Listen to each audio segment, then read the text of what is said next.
Good morning, good afternoon, good evening, wherever you might be in the world. My name is Robert Woods, the Executive Director of the Christianity and Communication Studies Network and co-sponsor of today's event, also finishing up a visiting scholar appointment at Trinity Western University, which has been a blast. And on behalf of Trinity Western University and the School of Arts, Media, and Culture, I'd like to welcome you all to this special Unconference, a dialogic encounter on human and machine in the age of artificial intelligence, exploring faithful and faith-filled social interaction in a shifting media landscape. I am coming to you today from my home office here in Pasco, Eastern Washington. Sunny, about 91 degrees soon. And wherever you are around the globe, and please let us know where you're coming from by typing into the chat box so we can see how many folks are representing different time zones. And thank you for making this event part of your summer destination. We know you have a lot of other things to do to fill your schedule, so we appreciate you taking the time to be here. We are looking forward to this being an open and hospitable place to learn together and share. And so welcome to the community. In case you aren't familiar with the Christianity and Communication Studies Network, what we call CCSN, we provide resources and training to Christian faculty, students, and administrators teaching in public and private higher educational institutions, helping them to extend and share a Christian worldview in their teaching, their research, and their leadership. And we do this through multiple channels, including events like this, workshops, conferences, curriculum development. We have a peer-reviewed journal, and we also have a press, Integratio Press, which there'll be a link here in the chat for you to take a look at that. And if you're not familiar with the network, please consider joining. It's free, and you can learn more by visiting the webpage, theCCSN.com, or reaching out to me by email. I'd love to chat with you and get to know you better and how we can serve you. So before I turn this over to Kevin and Scott, let me offer this brief invocation to set the tone for our time together. It is a prayer before study by Thomas Aquinas, and I think it's quite fitting for what we're about to do. So pray with me. Creator of all things, true source of light and wisdom, lofty origin of all being, graciously let a ray of your brilliance penetrate into the darkness of our understanding and take from us the double darkness in which we have been born, an obscurity of both sin and ignorance. Give us a sharp sense of understanding, a retentive memory, and the ability to grasp things correctly and fundamentally. Grant us the talent of being exact in our explanations and the ability to express ourselves with thoroughness and charm. Point out the beginning, direct the progress, and help in completion through Christ our Lord. Amen. So with no further introduction or invocation, let me turn it over to Scott and Kevin. Thank you all for being here. Welcome. Thank you, Robert. Greetings, all.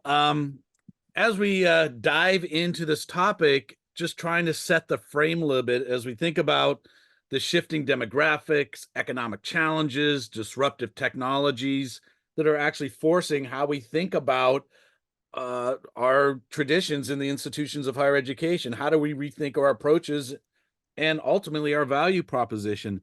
We're seeing seismic shifts, and it's compelling us all to evaluate what competencies and skills the future generations must learn to be equipped with in order to navigate through these transformations for a flourishing life.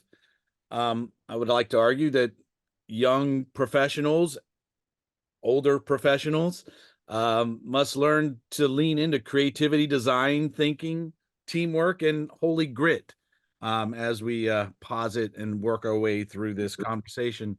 Can you all see the background of my particular video at this point? Get a thumbs up or a yeah? Yeah. Yes. This photo is from a classroom in 1924. Oh, your background. My background, yeah. Yeah. And we think about our spaces in 2024 and be thinking about what ultimately has really changed. I mean, there's some interesting technologies in this classroom. a globe, a piano, a chalkboard. What have we done to reset the architecture or the very spaces? If we're going to build communities of practice, how do we build spaces that allow us to practice community building? And I would argue this particular design of a classroom, which is pretty persistent for over 100 years, and I would argue you could walk into almost any classroom in almost any city all over the world, and it's not going to be too different, was rooted and built out of a particular frame and a worldview that was stated by, at that time, the dean of Stanford School of Education, who said the aim of public education is not to fill the young of the species with knowledge and awaken their intelligence. Nothing could be farther from the truth. The aim is simply to reduce as many individuals as possible to the same safe level, to breed and train a standardized citizenry, to put down dissent and originality. And that really set the tone of the discourse and set the tone for the pedagogy and set the tone for the architecture by which pedagogy and curriculum design and learning made its way through the 20th century. Now that we're in the 21st century and we have the advent of, some would say, a very disruptive technology, what does that mean for us? Well, that's what we hope to dive into today. And what I would ultimately like to think about in the sense of creativity, the imaginative act is always situated and dated, set in a society with a cultural matrix of one spirit and another, where cross currents of historical retreat and development are constantly impinging upon what we do and who we are. And I would like to say, in the context of being situated and dated as agents, if you will, living out an imago Dei reality, I think we have something to say. And hopefully we can say that in a way, humbly, that can stick. With that in mind, now I'm going to turn it over to Kevin, who's going to help us think through how do we get things to stick. All right. Well, welcome everyone. I want to jump as quickly as possible into the content, so I'm just going to give you some guidelines for today. But before I do that, introduce myself. My name is Kevin Scott. I am a professor of media and communication at Trinity Western University. I'm also the founder and the program lead of the game development program. I wrote a book called Of Games and God, A Christian Exploration of Video Games. I am really, really excited about today's conversation. It's a really good opportunity. So a few guidelines for how things can go as smoothly as possible today. First, we'd ask that you keep your mic muted when you're not speaking. And we will go around and double check that and mute people. And I don't take offense at that. It's just, you know, it keeps the soundscape clean. Second, you are free to put your video on. Please feel free to, but you certainly don't need to, and don't feel self-conscious if you're not doing it. Third, we are recording this so people can watch it in the future. So don't worry about missing references to books and movies or other important things that you couldn't, you know, write down fast enough or something like that. Fourth, you are welcome to use the chat to talk with other participants at any point in time, or to post thoughts to come back to. We know, though, that chat windows are a little limited in size and don't allow for editing. So we've also set up a collective document, and I am putting that in the chat right now. That collective document is an editable Word document that you should be able to put longer thoughts on or anything like that. So feel free to do that at any point as well. So today's session is going to be divided into, or today's event is going to be divided into 3 sessions of about 50 to 60 minutes each. We put in 10-minute breaks in between each of the sessions, just so that you could step away from computer and take care of anything you need to, and just to give your brain a little bit of a break, because we know that this online setting is a little bit, you know, unnatural for all of us. The first 2 sessions are based on our keynote speakers. I'll introduce our first speaker in just a second, but in each keynote session, our speaker will speak for a while, and then we'll spend the rest of that session in Q&A. And when we get to that, we'll sort of explain. We absolutely want this to be a dialogue, but we also want it to flow okay. So we're asking that you keep track of your questions for the Q&A session after the speaker's finished. Again, you're welcome to type it as we're going and stuff like that. But when we actually get to the Q&A, it may be like way up the list. So keep track of your questions, and then we'll sort of have an opportunity for you to bring that forward. Then in the last session, we're going to have a panel discussion. So we have 3 artists who are going to kick things off with some brief reflections, thoughts, and responses, and then that will kick it off into our larger discussion at that point. So throughout all of this, we're trying to strike a balance between encouraging discussion and keeping things moving smoothly, but we're definitely very human, which means that things might get a little messy and unpredictable at times, which is weirdly also a lot like AI in many ways. So if something a little off script happens, we hope that you're all good to roll with it as well. One thing that we will hit a couple times and we'll come back to is that we are kind of hoping that we can generate some writing out of this project and maybe some other kinds of things. So you may be hearing a little bit about a book or book ideas, and we'll be talking about a few other things at the end as well. So if you hear that, don't be surprised. So without much further ado, we're going to jump into our first session, and I'd like to introduce our first speaker. Our first speaker is Derek Schuurman, who is a professor of computer science at Calvin University, which is my alma mater. He is the author of the book Shaping a Digital World, Faith, Culture, and Computer Technology, as well as the recent A Christian Field Guide to Technology for Engineers and Designers, co-authored with Ethan Brew and Stephen Vanderleest. Derek also writes regularly for the Christian Courier and the Christian Scholars Review. If you've seen his excellent columns there, he's always appearing on podcasts and interviews and doing presentations like this one. So when Scott and Robert and I were talking about this Unconference, Derek was one of the first names that came to mind. Derek is one of those people who reaches beyond his discipline and works very hard to connect digital technology with cultural and spiritual questions. In other words, he's one of those wonderful people who builds bridges between the technological and non-technological world. For me, he's really modeled a thoughtful approach to considering how Christians should interact with the technological world that we've built. On top of that, he's just a great guy.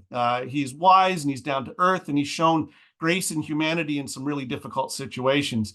So he was an obvious choice to kick off our discussion on how Christians should be thinking about and approaching artificial intelligence. So I am really, really looking forward to this talk. Derek, that's your cue. Take it away. Well, thank you for that kind introduction. I'll keep my opening talk I'll try to keep it short so that we can enter into the dialogue, which I think will be much richer. But hopefully this will help to set the stage. Yeah, so ChatGPT AI and the biblical story, some thoughts from a Christian computer scientist. So, of course, everyone who's here is aware of how AI is remaking almost every discipline and having an impact that's quite wide. It's not too often that Time Magazine, Christianity Today, and Cosmopolitan all share a similar magazine cover on a similar topic of AI. And so we see that this is having ripple effects that are far and wide. And basically, I think it's been the introduction of large language models that has really caught the world's attention, although AI's beginnings go back, to the 1950s. And what's happened is there's been a confluence of an enormous amount of data that's now available with the internet and with the web. There's an enormous availability of computing resources that can be used to train these models, vast clusters with lots of computational power and memory, and advances in algorithms that can use nifty things like steepest gradient descent and other sort of cool algorithms to find optimal training for large data sets. And then there's processes that are still emerging for tweaking and tuning that feedback, and things like reinforcement learning from human feedback and other techniques that are used to try and tamp down some of the undesirable effects of a large language model and try to amplify desired outputs. So all of these things are active areas of research and have actually brought about some remarkable results that I would say have surprised even those who are actively involved in AI research. And of course, this has been accompanied by I think very optimistic utopian kind of expressions about how this will change the world. In fact, perhaps you've seen Mark Andreessen's post about how AI will save the world, and you can find a similar sentiment in other areas too, especially in Silicon Valley. Mark Andreessen, of course, is the co-author of Mosaic, the first World Wide Web graphical browser, and famous for saying software will eat the world. But basically in this essay, he says, every child will have a tutor, every person will have a personal coach, personal mentor, every scientist will have an AI assistant, productivity will accelerate, the creative arts will flower for musicians and artists, and we'll hear from some of those later. And that death rates will be reduced and unnecessary bloodshed will be avoided. So he has this very optimistic view about how this technology will save the world. And of course, those of you in communications and media study know the name Neil Postman, who wrote a long time ago already, we believe nothing if not that history is moving us towards some preordained paradise, and that technology is the force behind that movement. And of course, AI has been the latest incarnation of that. Now, of course, there are other visions of the future, and I think Terminator 2 is an archetype of some of those visions. The sort of dystopian future, the Frankenstein narrative that these tools will eventually, excuse me, turn on us and destroy us. And in fact, some people, and here's a recent article by Paul Kingsnorth, have been going so far to say things like, maybe this AI is demonic. Here's a quote from Paul Kingsnorth's article. Excuse me. Whatever's happening, it seems obvious to me that something is indeed being ushered in through our efforts and our absent-minded passion. Something is crawling towards the throne. The great mind is being built. Something is coming. So this is interesting. I've even in some recent talks to Christian audiences had the question basically posed: is AI possibly demonic? And so you see, very, very different takes on this. AI being the savior and AI being the villain, coming from different quarters. And of course, that's that there are definitely issues with AI, and of course, this Unconference is a place to talk about these.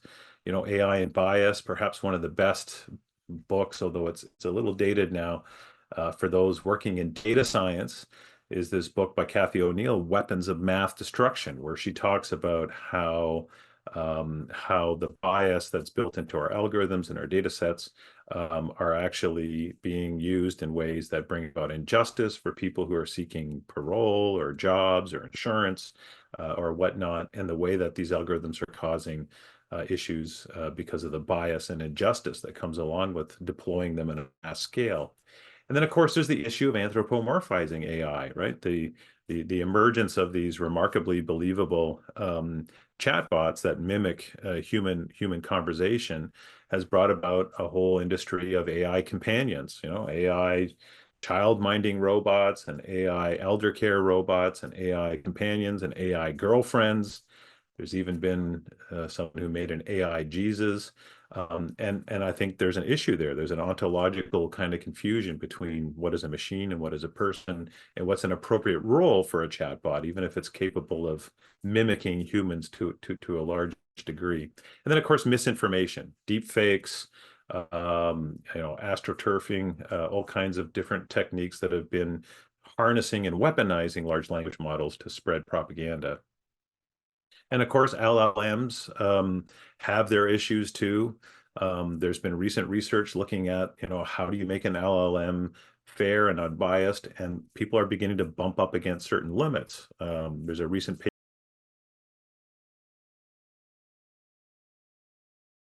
answer the question, what ought I to do, unless we first answer the prior question of what story am I a part? And I think that's a really, really helpful beginning in this conversation in terms of setting the table.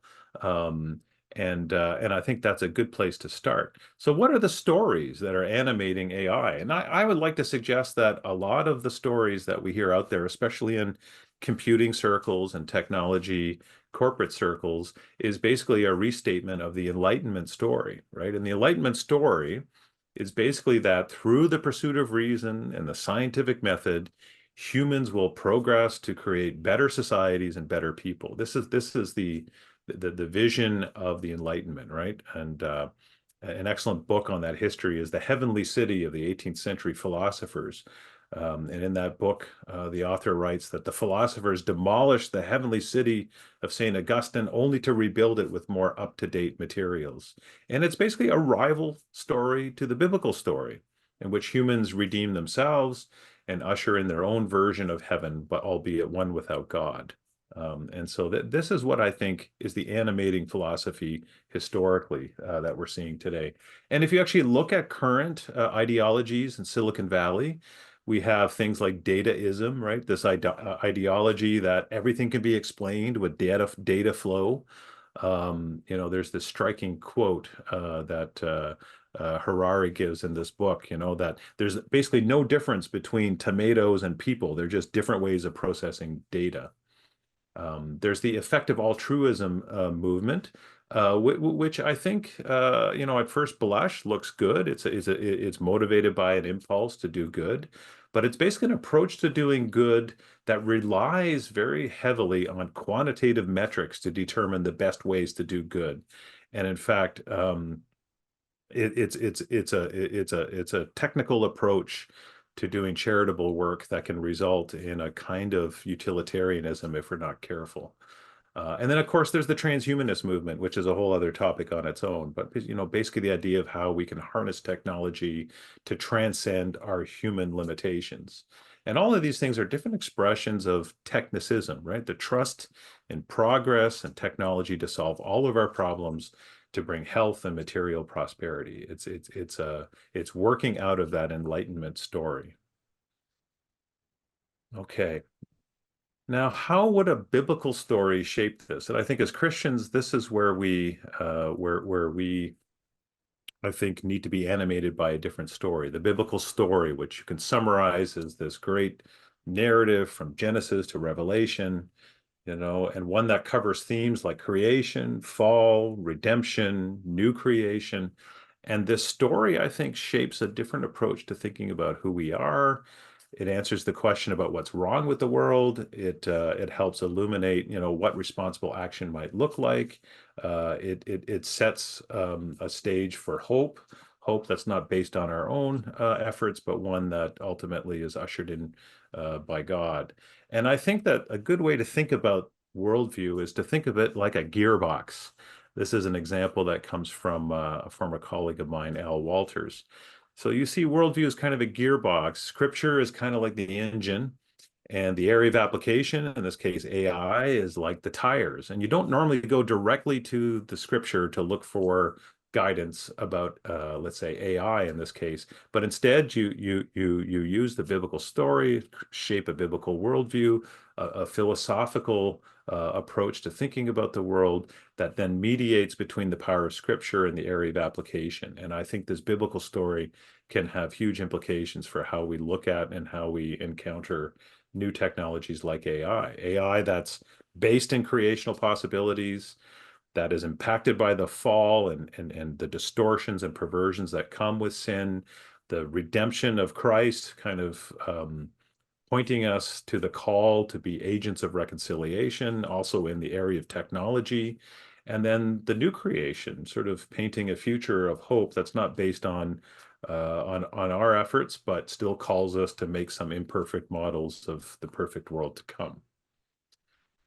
And I find also in this biblical story, this notion of structure and direction, and this also comes from the writing of Al Walters, that I find really, really helpful. So we don't reject AI as Christians. It's part of the possibilities in creation. It's part of the structural order of creation.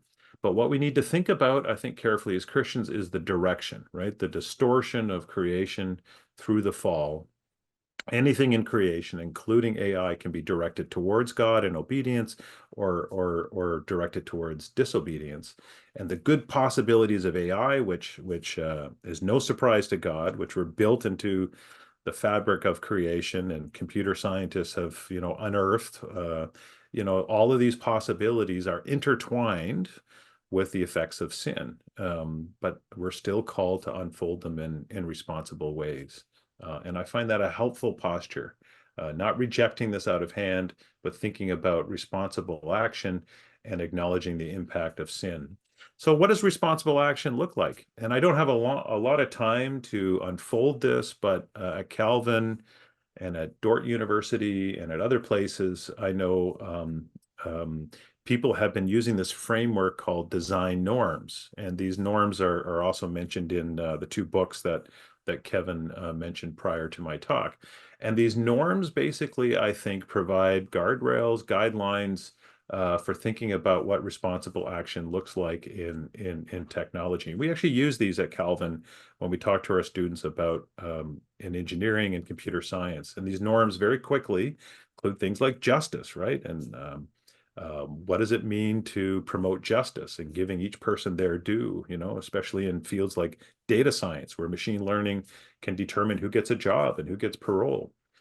Stewardship, right, is a fundamental biblical principle. Attention to the environment, especially in a context where AI is making huge energy demands. What does stewardship look like in the field of AI? Caring, right? This is the basic call to love our neighbor as ourselves, showing due care, and not just thinking strictly about efficiency. Cultural appropriateness has basically the sensitivity of designing so that the design fits the culture into which it's being used, alleviating burdens while still preserving what is good and necessary.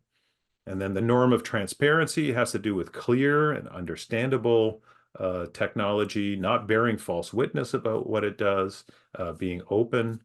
And then trust has to do with dependability and reliability, and of course, putting our ultimate trust in God. But these norms can be used as ways of thinking about the ways that AI is not neutral and the ways that AI ought to be deployed to bring shalom. And speaking of shalom, there's all kinds of wonderful ways that AI can be directed towards shalom. Green computing efforts, AI being used in medicine, AI being used to improve traffic safety, drug discovery, environment and climate monitoring. There's so many wonderful opportunities to use and unfold AI for doing things that would have been, impossible to do with other tools. And so I think faithful AI, if you want to think about what faithful AI looks like, when we talk to our students and when we talk about what does it mean in computer science to unfold AI, I think I go back to this, this notion of stories, right? Discerning the rival stories that currently animate the AI landscape. And to realize that nothing in creation, including AI, is either the savior or the villain, right? To kind of realize that up front, and how these worldviews animate AI and the ethics that surround them. And then secondly, the call to put AI in service of God, neighbor, and creation. And attention to these creational norms, which I quickly summarized. The need also to kind of explore some kind of AI regulation to prevent people who aren't attentive to norms from building tools that can harm people or the climate or our social fabric. And I think we need input. Computer scientists need inputs from philosophers, theologians, and I might add communications and media studies people, social scientists, and more. Heaven help us if it's just the computer scientists that are making the decisions about AI.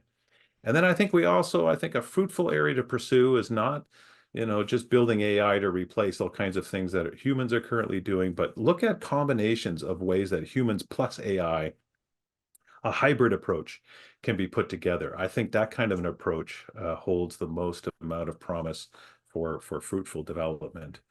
And then finally, calling Christians who are working in technology, and especially in Silicon Valley and in computer science, who are actually unfolding these tools to find common cause with other people. So not just, speaking within Christian circles, but joining the larger dialogue, and sitting around the table with others.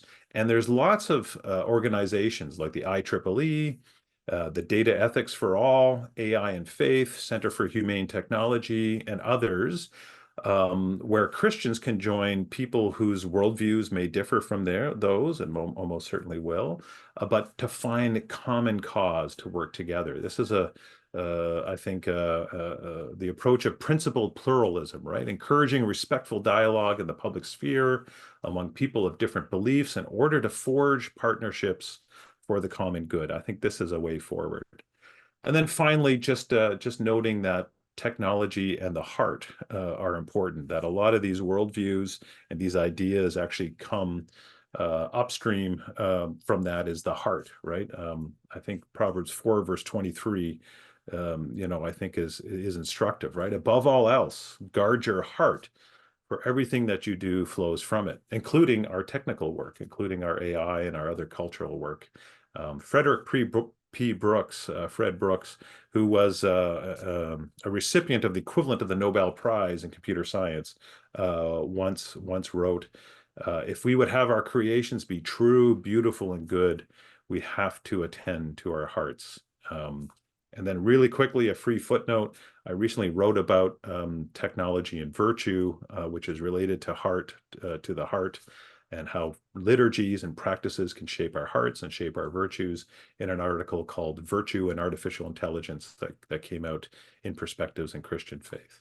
But I think I want to park it there so that we can begin a dialogue. And so I'm going to throw it back to the moderator. Kevin, are you going to moderate the dialogue? Is that the idea? I am indeed. Thank you very much, Derek. That was a really, really useful overview and introduction to this topic. And as you can tell, just in every thing that you were talking about there, there's giant numbers of subtopics to delve into. So that's what we're going to do now. We got about over 25 minutes. We're gonna wrap up this session at 9:30 Pacific time, 12:30 in the Eastern time zone. And apologies to those of you in between. We're just using the outside limits of the time zone. But if you're in Central or Mountain, you count too. So there's a bunch of ways that you can communicate questions. You can put them in the chat, and the moderators like me and Scott and Robert will all be looking at that. And if Derek doesn't see it, we'll bring it to his attention. You can actually send the question directly to me in the chat if you want to stay anonymous. You're also welcome to just speak up. Keep it orderly though, and if you can raise your hand, that would be helpful, and I'll call on you to speak then. There's a little raise hand function here somewhere. And yeah, like I said, we'll go to 12:30 Eastern time. But because I'm moderator, I get to ask the first question. So this is one that I'm particularly interested in, as someone who studies technology and moral panics and all the rest of that kind of stuff. We have a long history of new technologies coming in and people freaking out, right? Or people, getting utopian and, electric lighting is going to make the world a better place and blah, blah, blah, blah, blah. What I'm curious about with something like AI is, from your perspective as a computer scientist, is this just another technology that rolls around, or is this in some way fundamentally different? Understanding that every technology is different, but are we potentially dealing with something that is a fundamental break in human historical patterns? Or is this just one more thing that we're going to adapt to and make a new normal and then sort of move on from there?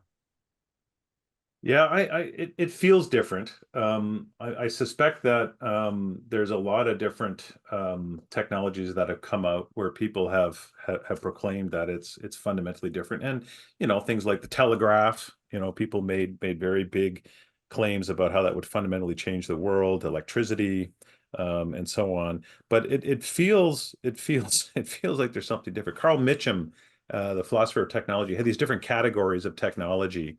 that he identified in one of his books. And there's something about AI that's able to act in, I mean, computers have been able to do this and algorithms for a long time, but act in time and space that's far removed from the programmer, and to be able to take on roles that up to now have not been able to be automated, especially white collar kind of work, right?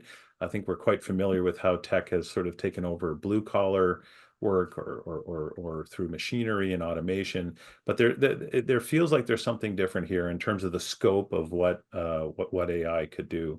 So while I would say that the frame for looking at it it is the same. It's just the ability to amplify human power with AI is greater than many previous technologies. At least it feels to me. And of course, the amplification can be applied. That's the structure direction thing, can be applied for good or for evil. And so the challenge is then how then shall we employ this AI technology, and to what use will we put it?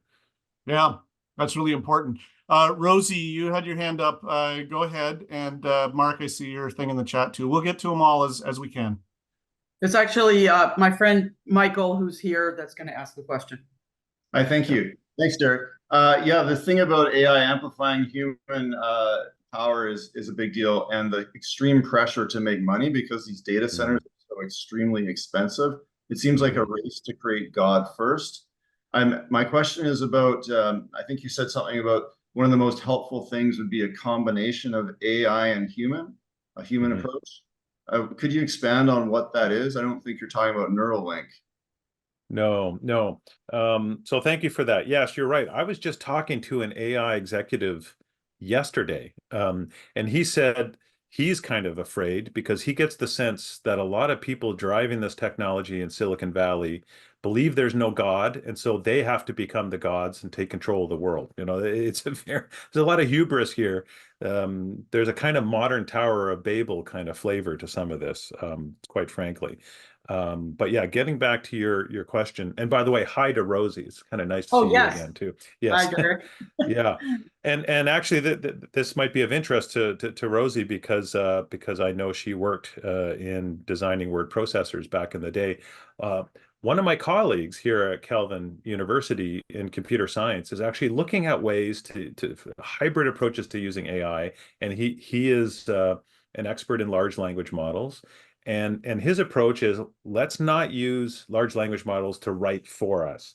Let's try and find a way to employ large language models so that we can write better, right? So we can care for our recipients of our letters and our writing, and we can write more clearly. And so he's actually designing a Microsoft Word plugin that actually, rather than tells you what to write or writes for you, actually pops up little questions along the side and kind of saying, maybe you could say this clearer, or, perhaps, you could add an anecdote here, or perhaps you could. So it actually uses large language model technology, but not to write for you, but to help nudge you to write more clearly and to write better. Sounds like Clippy reborn. It's Clippy, but a useful Clippy. We hope. It's still an experimental stage, but yeah, it's kind of like what Clippy probably should have been. And so he's working on this, and of course he's still tinkering with this, but it's a plug-in with Word, and you have these little prompts that come up like a little editor that's having a conversation with you along the way. But you're not copying and pasting text from a large language model. You're writing better. And of course, there's all kinds of examples about how technology together with humans actually is more powerful. Even in chess playing, having humans plus technology usually beats out technology alone. So yeah, I think that's a fruitful way forward, and I think it'll also avoid handing off things to technology that we ought not to, right? And maintaining human wisdom and responsibility, especially in more sensitive applications. Yeah.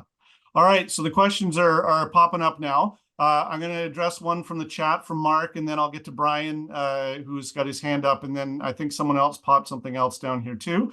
So we'll try to go in order. So from Mark, his comment in the chat is, as a professor, I see AI chat tools leading higher education further into more fully online classes and larger online class sizes that reduces the character development that happens in professor-student relationships. Would you agree? Why or why not? Yeah, yeah, no, I think that there's something, the residential liberal arts Christian university in particular is a many splendored thing. Um, and that's there's going to be a lot of attempts to kind of automate some of this stuff. And I would agree with the sentiments there. On the other hand, there are lots and lots of people in the world who can't afford to spend 4 years sitting in a Christian college. There's even people, I suspect, within driving distance of Christian colleges that can't afford the tuition. So how can we provide some of this learning in a wider spread way?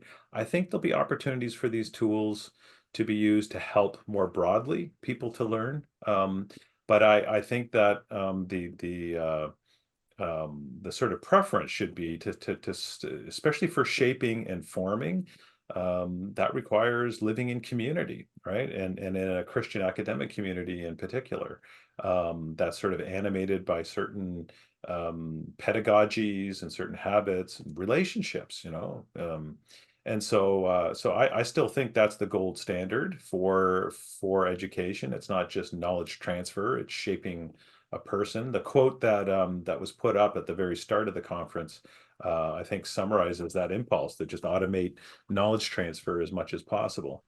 But I wouldn't dismiss those sort of attempts completely out of hand, especially for people for whom attending a residential or a classroom may not be possible. And so the question will be, how can we employ both of those things in the best possible way?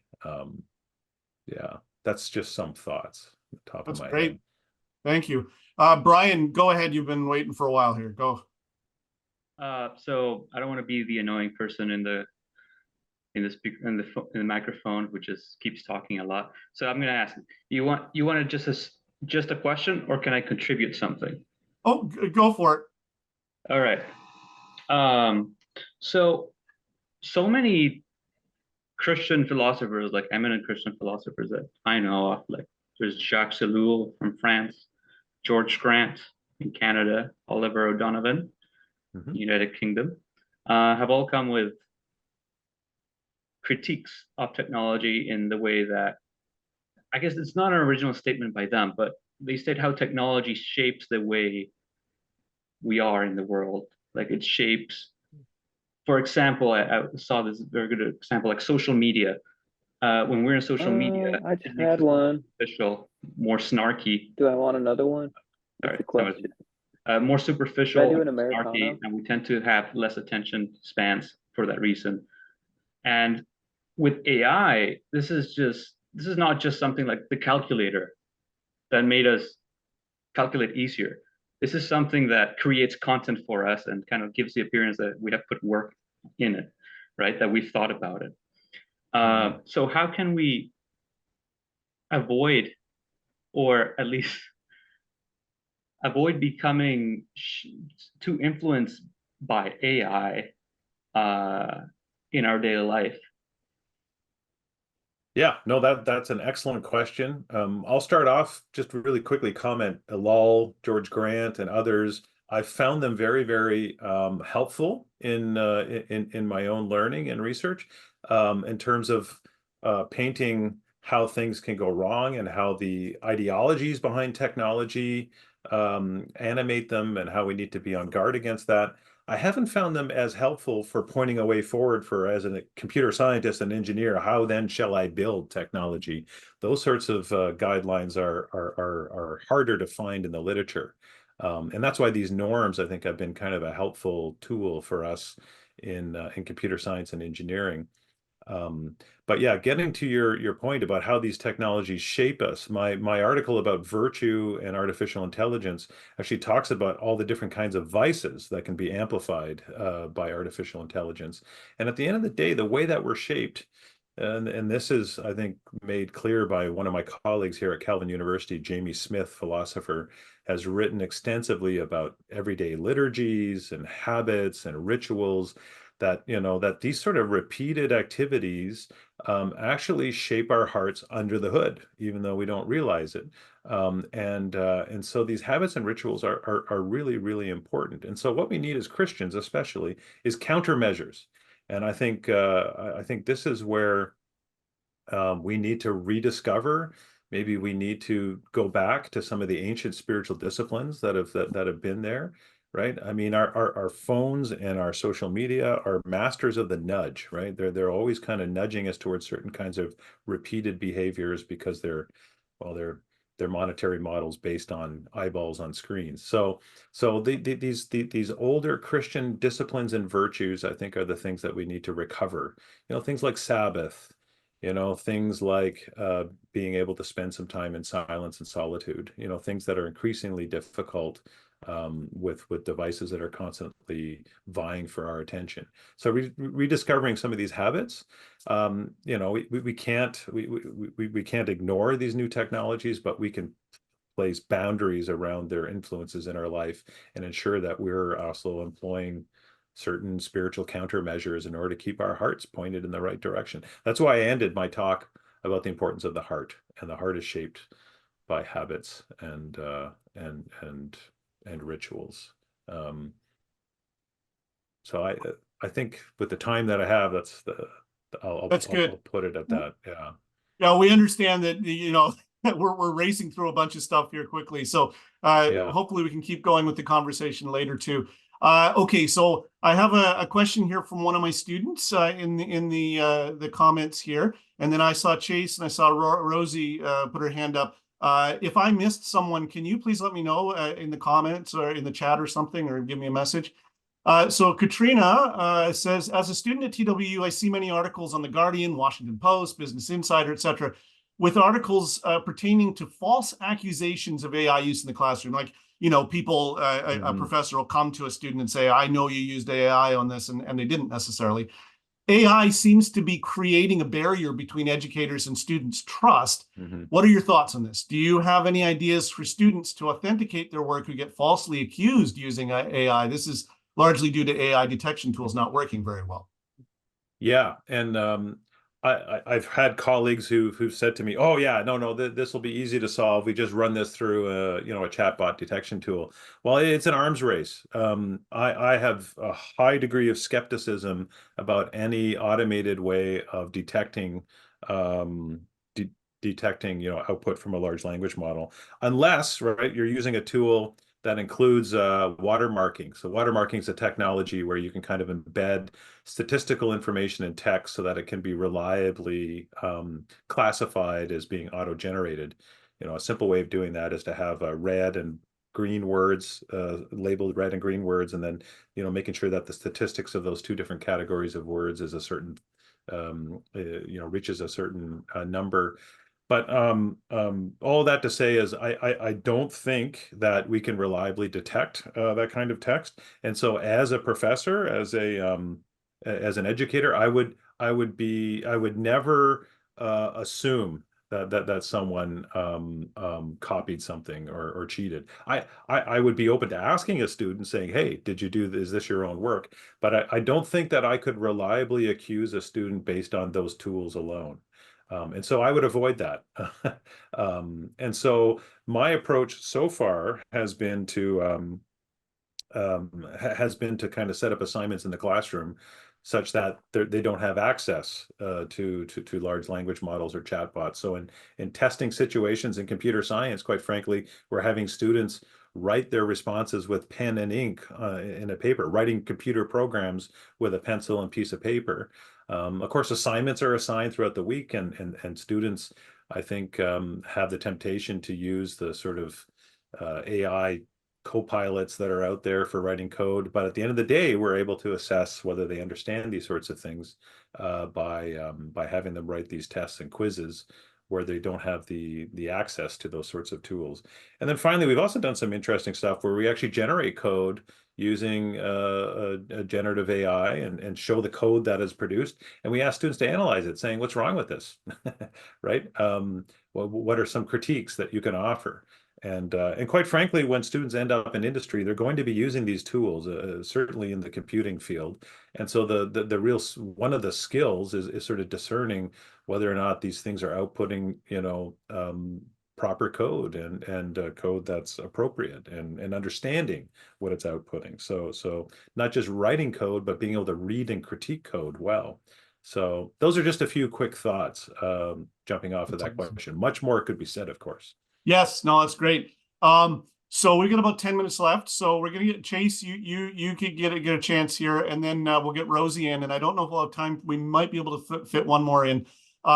But there is a robust conversation going on in the chat on a sub point. Sandra talked about the research she's doing in supporting neurodivergent learning with LLMs, and there's some really interesting back and forth on that. So check it out. Go ahead, Chase. That's okay. Y'all can go ahead. I'll just tack mine onto the presentation, leave this time for others. It's probably better suited to that time anyway. Okay, great. Rosie, go for it. Okay, I will just read what I wrote in the chat earlier, which I'm not sure Derek would have had time to read when it was flowing by. Sorry. But I'll turn it into a question because it was just a point. It's all well and good to aim for faithful AI, but the percentage of people working in tech or AI who have faith in God is minuscule. So those with the alternative worldview will take AI to places that we don't want it to go. It seems inevitable, and that gives me it's hard for me to have hope in that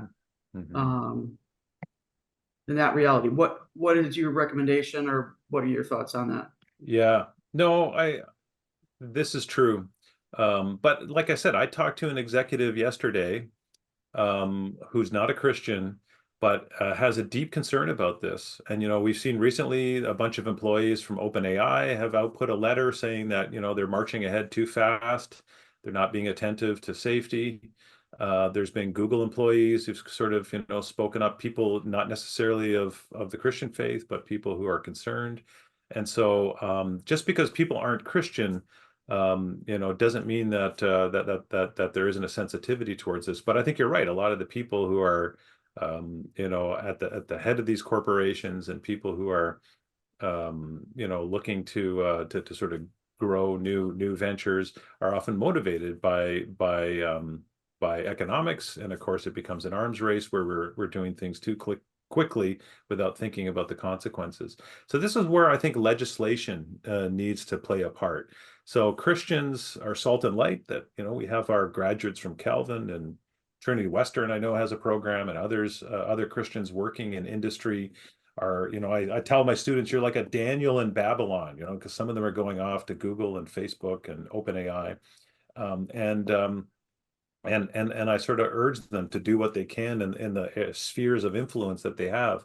But the truth is that our influence will be limited, and there will be others who are pushing the technologies in other directions. And I think this is where structurally we can advocate and work with others for legislation that'll at least put some kind of guardrails around this. I think this is a helpful thing to think about.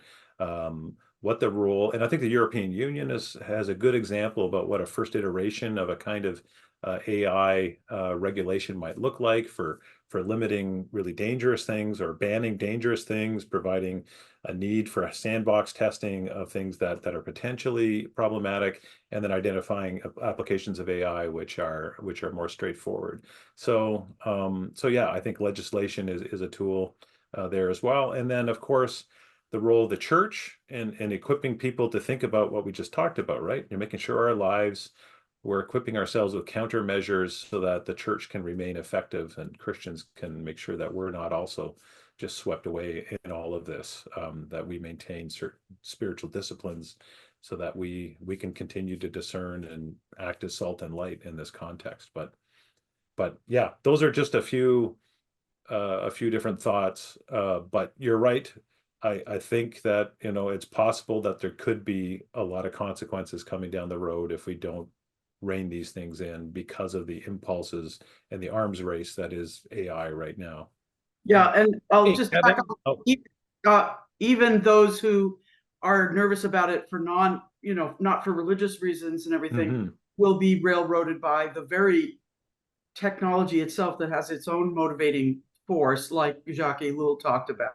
Yeah. It's just something about it that wants to move in this direction, and yeah, it's hard for humans that have concerns about it to rein it in. Yeah. Yeah. The Hey, Kevin. technological system. You're right. Yeah. Yeah. I'm Scott, gonna- Scott, go ahead. I'm going to play my Dean card. I get to play that once. Derek, thank you. The Al Walters framing of structure and direction. I have friends who work for NASA who say it's their job to get 1 million parts to work in formation in order to get something to fly. And those are my friends at Boeing. My friends at NASA say with enough thrust, you can get anything to fly, right? Structure, direction. I love the James Baldwin quote in this context. The world is held together by the love of a few people. So if we think about matters of the heart, I think part of the conversation we're trying to do today is how do we set the stage to equip people to have more of a love, if you will, heart view on how we approach this conversation, and through grace, maybe create the winds to shift some of these conversations. That's my 2 cents on that. Yeah, we're going back to Proverbs 4, verse 23, right? In all things, guard your heart, for everything you do flows from it. Absolutely. That's awesome. Yeah. David, you get the last question in, and then we're going to take a break. But I will remind you, we have a document that you can write stuff in, and there's lots of stuff going on in the chat. Go for it, David. Just want to give a really quick reply to Rosie's point. There was touched on earlier regarding habits, and when I think about what we take in every day through our senses and how that contributes to our habit formation, and when you think about the values behind the intention of what we're taking in, I've been using a lot of AI tools for a stretch of time, deep development, the range of stuff. And I don't know if it's out of their fear of getting it wrong. So regardless of their belief systems, personally, they're really, they don't allow you to self-destruct or make it easy to destruct the world around you. The tools currently are helping steer more positive behavior. And when you work with these tools over time, I realize the effect on me is there is more of a positive behavior loop forming. I don't know what's being made in secret or what's coming down the line. I can't comment on that. But I think there's something to be said. Every month there's new tools coming out at, and I guess something I would encourage is trying to be aware of like your behavioral result or your value result after engaging with these tools and how they're kind of steering. Just throwing that out. Yeah, just really quickly, my paper on virtue and artificial intelligence talks about some of this because, of course, the behaviors are virtue and vice formation over time by repeated behaviors. And in that paper, I'm open to the idea that AI can help with virtue formation, but that it's being weaponized mostly for vice, and that's where it wants to go. By the way, in that paper, I also answered the question whether or not an AI itself can be virtuous. But you'll have to read the paper to find my answer. Yeah. Love that. That's great. Okay, that brings us to 9:30 Pacific, 12:30 Eastern. And we have found, Robert especially has run a lot of these kinds of sessions online before, and we find that it's really good to take these 10-minute breaks periodically just to give people a chance to walk away and go to the bathroom or whatever else you need to do, write an email or something. So we're going to take a 10-minute break and we'll start back up at 9:40, 12:40. And then Chase will do his keynote. But here's the thing, folks, we're leaving this open. So if you want to keep chatting in the chat or write in the document or whatever you want to do, you feel free to hang around here. I'll be here most of the time, and I think Robert and Scott might be too. So you're welcome to keep chatting, and if things get really crazy, I'll rein it in. But otherwise, feel free to keep chatting and talk through things. We'll be going in 10 minutes. Robert is going to introduce our next keynote speaker, and we'll basically sort of do the same sort of thing we did with Derek. So go for it, Robert. Thank you. I will be brief. I want to make sure Chase has as much time as he needs. always enjoy hearing from Chase. Met Chase several years ago through the CCSN, the Christianity and Communication Studies Network. And he wanted to get involved in what we were doing with the press and with the journal, and has become a friend and a wonderful colleague and writing partner. And he is on the editorial board for Integratio Press. And I told him that when I move from one house to another in God's great mansion, he'll be taking over my work. So I'm trying to read him in and loop him in as much as possible. And just really blessed to have Chase with us. He's located in the great state of Tennessee. And he joined the media and communication faculty at ETSU, Eastern Tennessee State University, in 2018, where he teaches multimedia production and strategic communication. And you might have heard earlier that he received tenure recently. So big applause there. I wrote a letter for that. I'm sure that wasn't the main reason you got it, Chase. He is also the director of the Technical and Professional Writing Minor, a shared program between the Departments of Literature and Language and Media and Communication, in which he teaches courses in digital composition, writing in the sciences, and grant and proposal writing, among others. He's prolific, working on a couple of books. He has a column. He's a guest columnist for the network. And he lives in Bristol, Tennessee with his wife, Mott, and their two lovely dogs, Bigfoot and Fuzzle. Yeah, that's correct. Bigfoot and Fuzzle. He enjoys baseball, books, and like me, British comedy. Please join me in welcoming my friend, Chase Mitchell.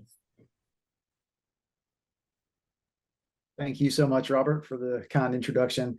And yes, just as a disclaimer, the aforementioned Bigfoot and Fuzzle are in the next room. And if the mailman comes, I've got my microphone with the setting. It's supposed to mute it, but if I look distracted, it's because they're trying to get through the front window of the house. So I apologize in advance. They're animal intelligence, I guess, not artificial. But so yeah, I'm just thrilled to be part of this conversation. Really humbled to be a part of it. And it's really fun, if nothing else, to think about these things, and very challenging, of course. I hope my presentation, thank you, Derek. I really enjoyed it so much. There's overlap in what I'm going to talk about. I hope not too much redundancy, but I think they complement each other very well. I definitely don't have the technical knowledge and expertise that you have as a computer scientist. So I'm going to kind of come at it more from a social scientist perspective and humanities, and hopefully folks will get something out of that. So without further ado, let me share my screen here. All right. Do I need to switch my displays? Yes, you do. Okay. How's that? That works. It's not full screen for me, but it's good. It's good. Okay, so you're just seeing my first slide there? Yeah, I do see your first slide. It's not taking up my entire screen, but it's more, it takes up most of the screen, so it's fine. Okay, as long as you can read the text. Yep. Okay, so my title is More Than the Sum, Reclaiming Personal Encounter in the Artificial World. Oops, sorry. So really how I've framed my thinking here in my presentation is around this idea of personhood. Much of the discourse that we talk about, is about application, how jobs are going to be affected, also the ethics of deploying AI tech, whether it's in education or the justice system. That's, of course, been the subject of debate. We've also got, a lot of economic and legal considerations, some of which Derek mentioned. But for me, I think all those things are super important, and I will try to make those connections. But ultimately, I think the theological questions that AI raises about the nature of personhood is what interests me most. So first of all, how do we define personhood? Number one is the culture at large, and also as Christians. Where does the human end and the machine begin? And does it matter? And I mentioned this book a few minutes ago. Noreen Hirschfield wrote this over 20 years ago. It's still super relevant and incredibly accessible. It's called In Our Image, Artificial Intelligence and the Human Spirit. And she talks a lot about the theology of the Imago Dei, how we're made in the image of God and how that constitutes our personhood. Talks about artificial intelligence. So a lot of what I'm going to say is actually derivative of her work. Definitely recommend that book. But sophisticated AI, its ability to mimic us in seemingly authentic ways. I mean, we've all had this experience where we're, talking, air quotes, talking with ChatGPT, and it feels like we're, it definitely passed the Turing test, and we're like, this seems like some kind of sentience, dystopian or not. And so that seeming authenticity, it raises these three questions that I want to explore here. Okay, so unfortunately, though, the secular academy, and I work at a state university, so I see this quite a bit, and many of you all either attend or teach there or have experience or know what I'm going to say. The secular academy in the West has largely rejected the Christian notion of personhood. So for secular intellectuals, a person's inherent value is no longer rooted in the divine. Rather, we humans are merely bipedal primates who have evolved to ascribe meaning where in reality there is none. The postmodern materialist might have a lack for language or meaning making, they might say, and we devise some pretty clever schemes to talk about how, quote, special we are, so that we have, something like a soul and a will, for example. But in their minds, the truth is that we're no different from any other hunk of matter flung through time and space. So the only difference between, in this paradigm, between me and you and a walrus is that the walrus eats, drinks, and makes merry without asking why it matters. So humans' quest for transcendence or our spiritual sense is a diluted preoccupation, a byproduct of our overactive gray matter. That's what the atheists would say if they forward a sort of Christian fairy tale notion of reality. Yeah, those are very poorly generated images. You can tell I didn't spend much time tweaking them. But despite what the Academy says, the average Western person, at least in America, tends to reserve special status for our species, however you define that, even if they can't articulate why we're special. So, in other words, most folks would believe that we have some distinct human quality or essence. However, I'd say, if you go down to the local Walmart and ask somebody, how to explain how we're somehow distinct from the rest of creation or from other animals, you probably wouldn't get a very cogent explanation. I'm not beating up on Walmart. I shop at Walmart. I'd say you'd probably have just as hard a time if you went down to the university campus and asked that question. What you'd probably find, I think, instead, if you ask people, to identify the source of human dignity and worth, is a mishmash of pop psychology. And also, if you're familiar with Carl Trueman, his work about moralistic therapeutic deism. I don't have time to get into what that means, but it's basically just kind of like a squishy notion of some God up there that serves our interests, and we might talk to him or her or it, but it's not really a concrete doctrine, and definitely not the Christian God. But in other words, it's kind of like a new age humanism. Even atheists would likely, wax poetic about how our species is special, that we're rational, or that we have capacity for suffering in ways even that animals don't, mental suffering and so on, but they wouldn't be able to explain why. Even though they can explain how our species is different, they can't put their finger on why we're different. I would say even many believers who've been shaped by the broader culture and also sometimes poorly catechized in the church, they just don't do well at justifying or articulating their faith or why personhood or the Imago Dei is important. That's really what makes us special. And this was another AI generated image. This was the flying spaghetti monster, according to OpenAI. I think that's generally sort of the thrust that a lot of people who they're, air quotes here, spiritual or believe in a higher power might attribute this type of God. And that's sort of the cultural landscape within which AI emerges. And yes, Derek, I also went directly to Terminator when thinking about the dystopian image. For some reason, it always pops up. So yeah, into this environment. When I was writing this keynote, I said my first instinct was it's into this environment steps artificial intelligence. I was already anthropomorphizing. So I guess the right word become or emerge is artificial or is designed. But of course, AI has been ubiquitous for years. Much of our screen time for the last decade and more has been crafted by AI-powered algorithms. But the recent generative term, as Scott mentioned, popularized by ChatGPT and other programs, it's really stoked the dystopian imagination.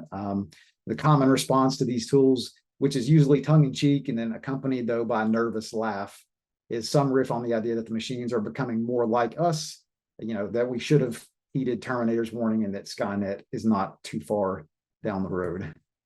But my main claim here, and I hope an insight that I can proffer in this, is that the bigger danger with AI, at least in the short term, is not the machines will become more like humans, more like us, but that humans, we will become more like machines. And I'm going to flesh out what I mean by that.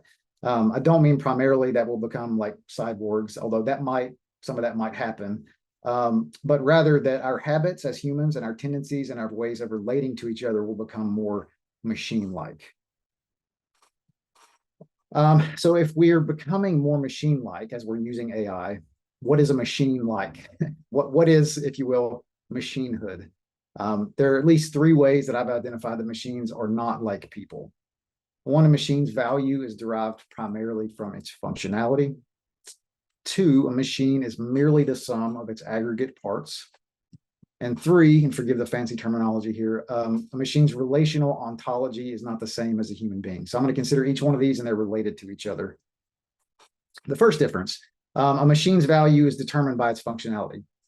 You know, it's okay. Most of us are okay with tossing away our old phones or our computers, our TVs, once a more powerful or efficient, or that is, you know, a better version comes along, because we don't ascribe any sort of moral or existential value to machinehood. Once a machine is functionally obsolete, its primary reason is gone.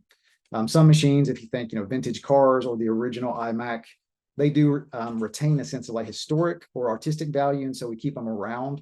But we do that despite those things machinehood, not because of it. They're not valuable to us because they function as technology per se, but we keep them around for the sake of posterity or nostalgia. Obviously, a person, on the other hand, is not disposable. A person can never become, you know, obsolete, no matter how functionally incapacitated they become. This is, you know, seems like an obvious claim to make, but I'll return in a minute why I think like some existing cultural trends that have been maybe amplified by AI could maybe challenge that claim. Second difference is that a machine is a mere aggregate. So in other words, no matter how sophisticated a machine is, it's exactly the sum of its parts and no more. A machine can be made up of any number of physical, chemical, hydraulic, pneumatic, or digital apparatus. But no matter how technologically complex it is, we don't afford it like an identity or essence. Yes, we sometimes give endearing nicknames to our automobiles or anthropomorphize AI like Alexa by giving it a name and a quote voice. But almost no one would say that Alexa has a soul or deserves rights, because we know that she or it is simply or merely the assimilation of various physical and digital components programmed by humans to mimic our behavior or activity. And even though, just as an aside, I loved the Pearl Squirrel, which is the Toyota 4Runner that I drove in college, I gave it a name for fun, not because I had an inherent personality, although it was quite squirrely on occasion. So even if AGI emerges on the scene, so artificial general intelligence, or the singularity in nerd parlance, even if that machine or collection of machines, you know, comes about, it will only ever be the assemblage of many disparate parts. Yes, of course, programmed to function in super complex ways, but it would only ever be an amalgamation of discrete things. It wouldn't make any difference whether the machine's constituent parts are plastic or silicon or digital data migrating across the cloud. It's still just a machine.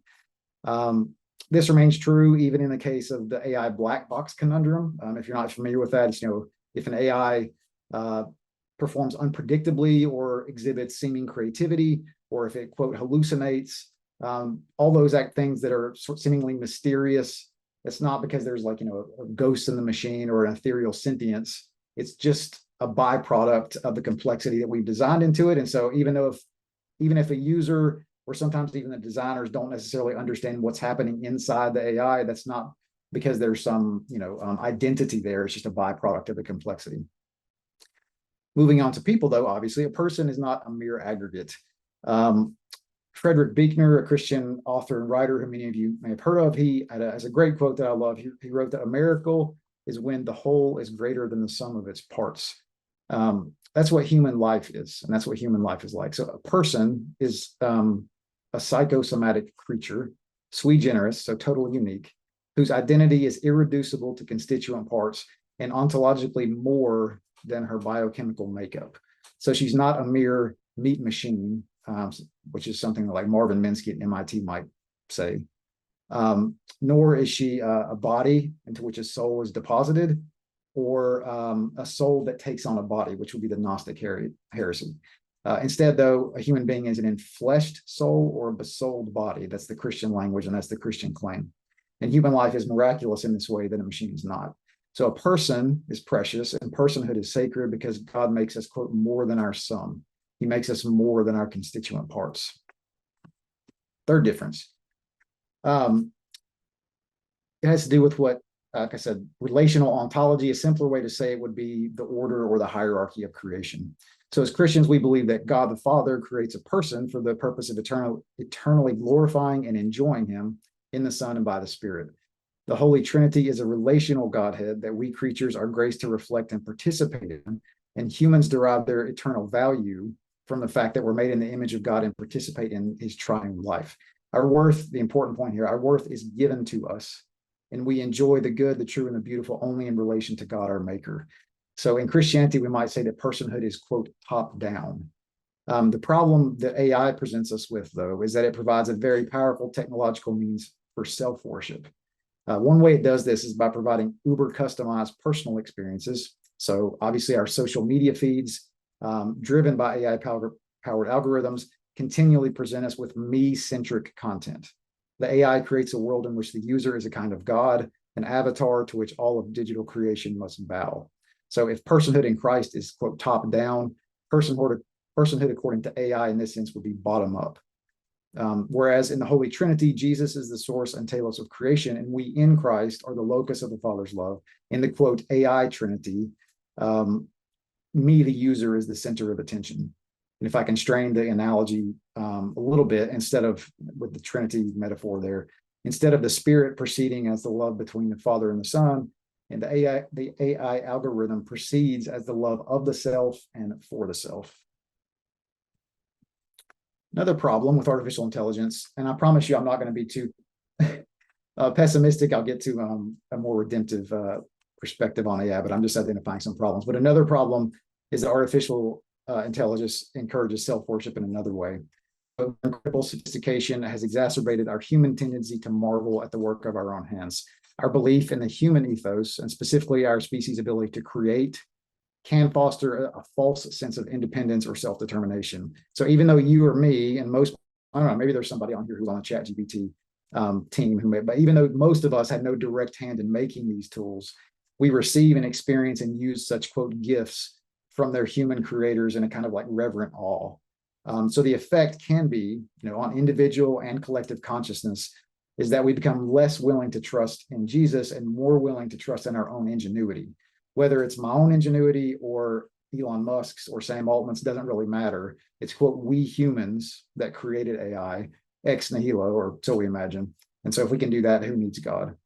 Of course, AI is not different from previous technologies in this regard. Every technological advancement, when coupled with pride, has the potential to deform our concept of human prowess and dilute our life of faith. But I would say that even though the effect of AI in this way is qualitatively similar to previous tech revolutions, I'd say that the order of magnitude in this sense far exceeds anything we've seen in the past. Someone was asking about how AI is different in the Q&A before. I would say that it's different because it's the closest thing that humans have made that resembles ourselves. So we're making something in, quote, in our image, and as such, it could become the most dangerous idol. Also, I said we had some overlap. We're thinking in the same terms. Derek also mentioned this book by Yuval Noah Harari. If you allow me just a little bit of dystopianism, I'm not going to go too far down that rabbit hole, but I think there's a really important point to make. George Carlin, the comedian, he quipped one time, he said, quote, it was easy to predict mass car ownership, but it's hard to predict Walmart. So in other words, prognosticating about technology, second order consequences is not really easy, but I just want to make a couple observations here. I already said that, the secular academy, Western intelligentsia, forward a worldview that says humans are not really special. There's no transcendent value that we're afforded. In the book, Homo Deus, 2017, Harari, he lionizes humans' capacity for ingenuity, but he also suggests that we are not defined by any sort of supernatural quality. He writes, quote, no God will stop us. If the whole universe is pegged human experience, what will happen when the human experience is just another designable product, no different in essence from any other item in the supermarket, close quote. So a question like that assumes a worldview, in which a person is mere matter. It's the dataism perspective that Derek mentioned. It suggests that human experience and personhood is just another product to reimagine and recreate at our own whim, unbeholden to like divine fiat or supernatural order. And if this is how our culture understands personhood, and I think increasingly it is, as AI advances, we really won't have a solid philosophical or even rational reason to like proffer why we deserve a privileged position over machines. So if AI does advance so far to where it's embodied and autonomous and might even have the capacity to have emotions and suffer, however you define that, it's really difficult to understand how we might, outside of a Christian or religious or spiritual worldview, how we might rebuff that notion. As I said a minute ago, even now, a lot of people who believe that humans are somehow more than machines don't really know how to justify that belief.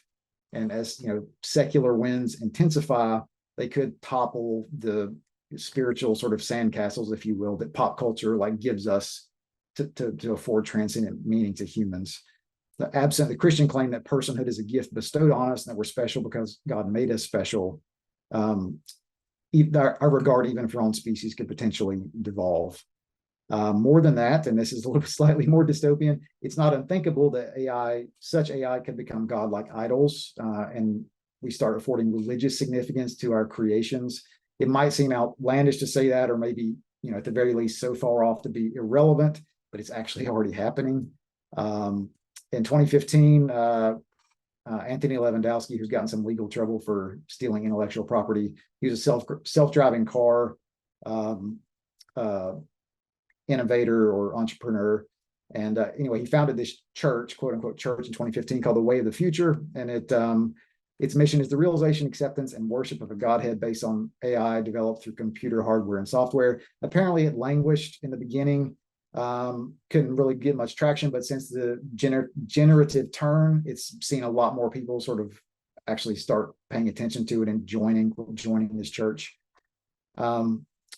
As part of this, and I don't know if they're actually part of the church, but as part of this movement, there are other AI and tech folks who say things like this. Danny Hillis, he stated he wants to make a machine that will be proud of me.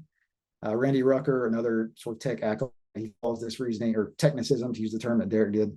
Technicism acolyte follows this line of reasoning even further, saying the manifest destiny of mankind is to pass the torch of life and intelligence onto the computer. It's easy to dismiss these folks and chalk it up to whatever. It's interesting that they're moving towards this kind of dystopia, or they probably call it utopia. But I doubt, honestly, of course, that mainstream AI religion is anywhere on the near horizon. But it is interesting to consider that that's already happening. And I would say that's beside the point. The reason I mention this is not to say oh, look, we're all going to be worshiping machines. The reason I integrate it here is to say the more important takeaway is what this scenario reveals about our telos or end that we're already trending. So it's Derek mentioned the structure versus direction. AI, in my mind, is very much it's altering an already distorted telos from a pop culture perspective, yes, but in secular culture, but it's doing so in a more acute way. So AI could conceivably threaten the sanctity of personhood. That this notion is even possible at all. It reveals more about our sinful nature than it does about the technology itself. Fallen humanity, we've proven many times that will worship anyone or anything except God. The ancient Israelites worshipped wood, stone, and gold, and other lifeless totems. Modern Americans are quick to worship political parties, sports teams, job titles, and any other number of gods. But like I said, the danger with AI is that it is so much like us. It mimics us, and so it's a very dangerous idol, or could become one. And because it mimics our behavior in such a convincing way, I think it will exacerbate our human tendency to trust it, not just in terms of mere utility, but in the teleological sense. I trust, we trust our technologies all the time. Air quotes here, trust my car to get me to work. But the trust I'm talking about with AI is kind of a different order. It's not just the belief that the technology is reliable and will function as it's supposed to work how we designed it, but rather a kind of trust that believers place in a God who cares for them. As an aside here in the Q&A, somebody asked me about make a note to ask me about the new Netflix movie called Atlas, and how it frames the AI human trust relationships. Pretty interesting. Beth Zingler at the University of Zurich said that humans have a tendency to personify the things they don't quite understand. When we encounter something new or mysterious, we draw upon existing frameworks like religion or other humans to make it make sense. We do with animals like our pets all the time, imbuing them with personalities, wants, and needs that are entirely our own projection. But there's also a contingency of people who head straight into ascribing spiritual divinity to complex tools such as AI. So in other words, the more advanced AI becomes, there's at least a chance that some people will assign spiritual significance to this technology and even construct, religious systems around it. Just a few thoughts to conclude, though. I will pump the brakes on the dystopianism and kind of come back to my main claim, which is not that machines we're going to worship them and they're going to take over the world. But in the short and midterm, the bigger danger is that we're becoming more machine-like. And that is, AI is making us more like it, or it's making us in its image. As our daily liturgies of attention, again, Jamie Smith, Derek mentioned, has a lot of really interesting things to say about this, are increasingly monopolized by algorithms and social media. We become more machine-like in our habits and ways of relating to one another. One of my grad students recently wrote in a discussion post, quote, "Modern technology has created a world in which consumers themselves are the preeminent products, and our attention is the preeminent currency. As AI-driven content becomes the primary source of information, entertainment, and culture setting, attention is the new currency." So the machines, in other words, aren't, as in the Matrix, farming humans for energy, but AI is being deployed by companies and organizations to farm our attention, because the fruit of that attention is data that can be monetized. In that process, we're being nudged, to use Derek's, we're being nudged in these different directions, and our liturgies of attention are being cultivated in such a way that our attention, and I would suggest also our hearts, are being warped in such a way that the things we value, and for some of us even the God that we worship, are being obscured by the telos proffered by these other, quote, gods. The strangest irony, I think, is that we've become what we behold, high-frequency data processors that require constant input to function. And in a sense, we become functions of the very machines we designed to function for us. I guess the little technology, how the system is working on us at the human level, that some folks were asking about. There's a lot more to explore about this topic. I'm already at most over time. I haven't said anything about the transhumanist movement or Christian transhumanism. I haven't talked about AI in higher ed, which I have really strong opinions about. Media ecology is a subfield of mine that has infinite, I think, perspective. Elul and others to talk about this. And also, I really haven't said many positive things about AI. I do think there are positive applications, which I'm happy to talk about in the discussion. But I really just wanted to get you all thinking about AI in some new ways, how it relates to the notion of personhood in theological terms, and also not necessarily how the tech itself, in terms of the mechanics of how it affects society, but generally speaking, how it disorders our sense of telos and what we're striving for, so to speak. Ultimately, when we're talking about any new technology, and especially AI, we get distracted with arguments surrounding the tech's utility, and we lose sight of how the tool forms, reforms, or deforms our telos. Ultimately, we're created for a life of love. That's what God creates us to love, right? And so any technology that reshapes how we love, we need to think about that. God is love. We reflect his love with other people. Sometimes by using technology, sometimes we put technology down. I don't know where the line is in each individual circumstance, but I think it's an important conversation to have. I mean, right now, though, AI, for all the potential good it has, it's really inculcating habits in us that depersonalize a lot of relationships and reorient our sense of love and telos. Just a final word is to say, the second order effect could potentially exacerbate our human tendency toward idol worship. So if right now AI is helping us worship ourselves more, down the road as it evolves, the dystopian danger is really that we start worshiping the work of our own hands instead of loving, or worshiping the things that we created instead of worshiping who created us. All that said, I'm hopeful and I'm a Christian, and I believe that God uses all things in his way, in his time, for his ends. He'll redeem AI in some way, not totally, not wholly, but he'll use it in his providence. Anyway, that's all I have. I do appreciate your all's feedback and comments. We'll be happy to answer questions. I know there's a million books and articles out there right now. These are just two recent ones that I found really insightful and interesting. They're not, I say, anti-AI and pro-AI. I mean that they're both balanced, but one of them leans more towards being, cautious, and the other one's more enthusiastic. But thank you all very much for your attention. Really appreciate being here. Thank you, Chase. That was awesome, and you were speaking directly to my heart. This is stuff that I've been feeling and thinking for a while. I'm going to pull rank as moderator again, and I'm going to ask the first question, because this is something when you were talking about how the difference between humans and machines in terms of just the idea that we build them and we can map them, and they're a different kind of thing than humans. And that's exactly what I've been feeling all along, that as much as an AI might appear like a human being on the surface, it is functionally a different thing underneath, under the hood.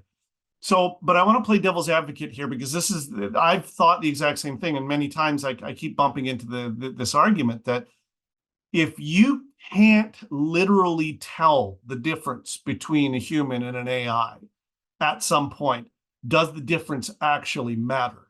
So I'm thinking here of like the Westworld scenario, right? Where you've got the hosts who are robots that are so human-like that essentially once they get out into the real world, you can't tell. And in fact, the show portrays them very much as thinking and feeling in the same way that we think of humans as thinking and feeling.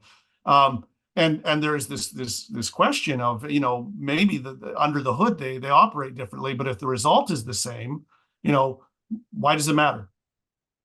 Yeah, it's a great question. It's the conundrum, like taken to the logical extreme. Like if we could build molecule by molecule, some facsimile of a human, even though we, created it, should it be considered on par, in any number of ways with humans? I think the litmus test for that would be, there's all kinds of ways that you identify Imago Dei, right? Made in the image of God. There's like, some people have said it's because we have reason. Some people have said it's relational, like we can only exist in community. For me, and this is my personal opinion, I think that at bottom, the final thing that you can't, the irreducible component that humans have, each person has the capacity to do, is self-sacrifice in love and being aware of that. That, in terms of my thinking, that is the litmus test. So, I guess this is a strange thought experiment, but if there were a machine that had emotions and had sensory experience and embodiment and all the things that humans do, and that would allow them to make some type of knowing, self-aware sacrifice to give themselves up for their kind or for other beings, that would be the closest thing to the Imago Dei in a machine that I could identify. At the same time, though, I think that third point that I mentioned about the relational ontology, even if we succeeded in creating something like that, it's still our creation.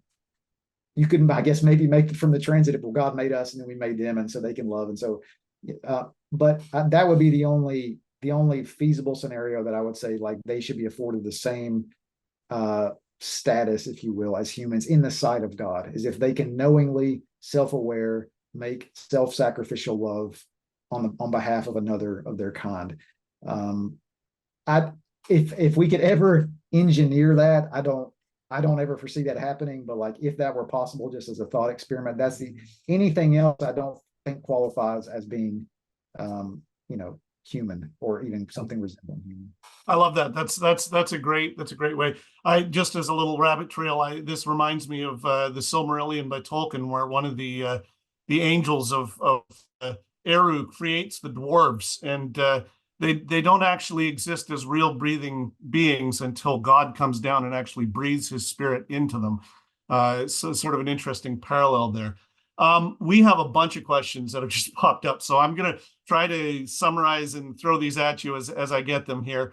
Mark asks, Chase, what are the biggest concerns you see with AI and higher education, since you mentioned that?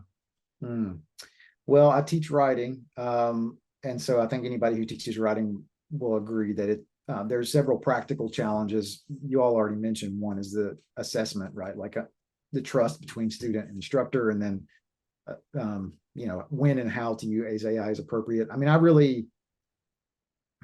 You've probably heard this from other people, but I'm pretty typical in this way. I don't really know what I think sometimes until I sit down to write it. I have these vague sort of ephemeral notions or intuitions, but I don't really have a logical conclusion until I take the time to write it down. And so for me, process and writing is just as important as product. Right. And trying to figure out how, number one, to communicate that to students who just want to get an A in the class and move on, and then not to cheat is the first bit. But then if they don't do that, and also like trying to identify spaces where AI is appropriate. So for example, I direct a technical writing program as well. And so I think there is definitely a space for AI to increase efficiency and even quality sometimes if you're writing, a set of instructions for how to use a technology, right? Obviously, the human component always has to be the editor and to polish the final product, but there are certain genres of writing that don't necessarily fall into that category of like you're growing as a human being and communicating something unique. In technical writing, you can probably rely on AI for specific things. It's not going to be damaging in that respect. At the same time, though, I love Elul's work about technique. I don't know if you've heard that term, but technique is sort of this structure, the tyrannical imperative to optimize everything, right? So, and that's especially a problem in technology industries and in technical writing is like, why do we have to do everything fast? Yes, we need to be efficient for economic reasons and also ethical reasons to fix problems that need to be fixed now. But like, if that's your telos, if efficiency is your ultimate and final driving factor, there's a problem with that. And so I think that's the biggest issue in higher ed is like what in your writing courses, whatever genre of writing you're teaching, is identifying which ones AI is not going to be detrimental and could perhaps be beneficial. And then the other ones figuring out ways to eliminate and encourage students to go the old-fashioned route of actually writing it out yourself. Yeah, that's great. There was a follow-up on that. Do you see any big opportunities with AI in higher education? Big opportunities. Yeah, probably a lot. Opening up more opportunities for students who are not naturally artistically inclined. I teach a multimedia production class, and there's a lot of students who really are interested in illustration and graphic design. They want to apply those in not as independent artists, but in commercial context. But they don't have the the ability to sit down and draw something, but they can conceive of it. They just can't with pen and paper or paintbrush or whatever. They can't do it as a traditional artist, but they have the ideas, and so AI sometimes allows them to visualize or to create things that they couldn't otherwise.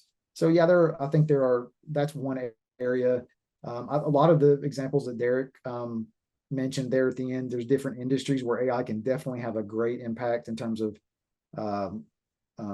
redemptive practices with the environment and the economy, things where efficiency is needed, and there's ways that AI can contribute to human flourishing.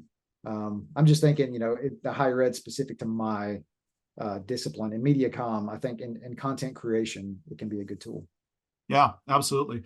So just so everyone knows, we have about 20 minutes left. We're going to be done at 10:40, 1:40. There's all kinds of comments coming in. We won't get to everything. Sandra has a really interesting note about the difference between humans and algorithms. Sharon asks, Chase, you quickly touched on the good parts, but the overarching message is a warning. In your view, does AI amplify or magnify the condition of the human heart? The desire to self-worship will grow, or the ability to love and serve will grow? I'm afraid I'm a dystopian in this respect. I think that although there are redemptive uses in the fallen world of all technology, and that includes AI, I think, like I said, because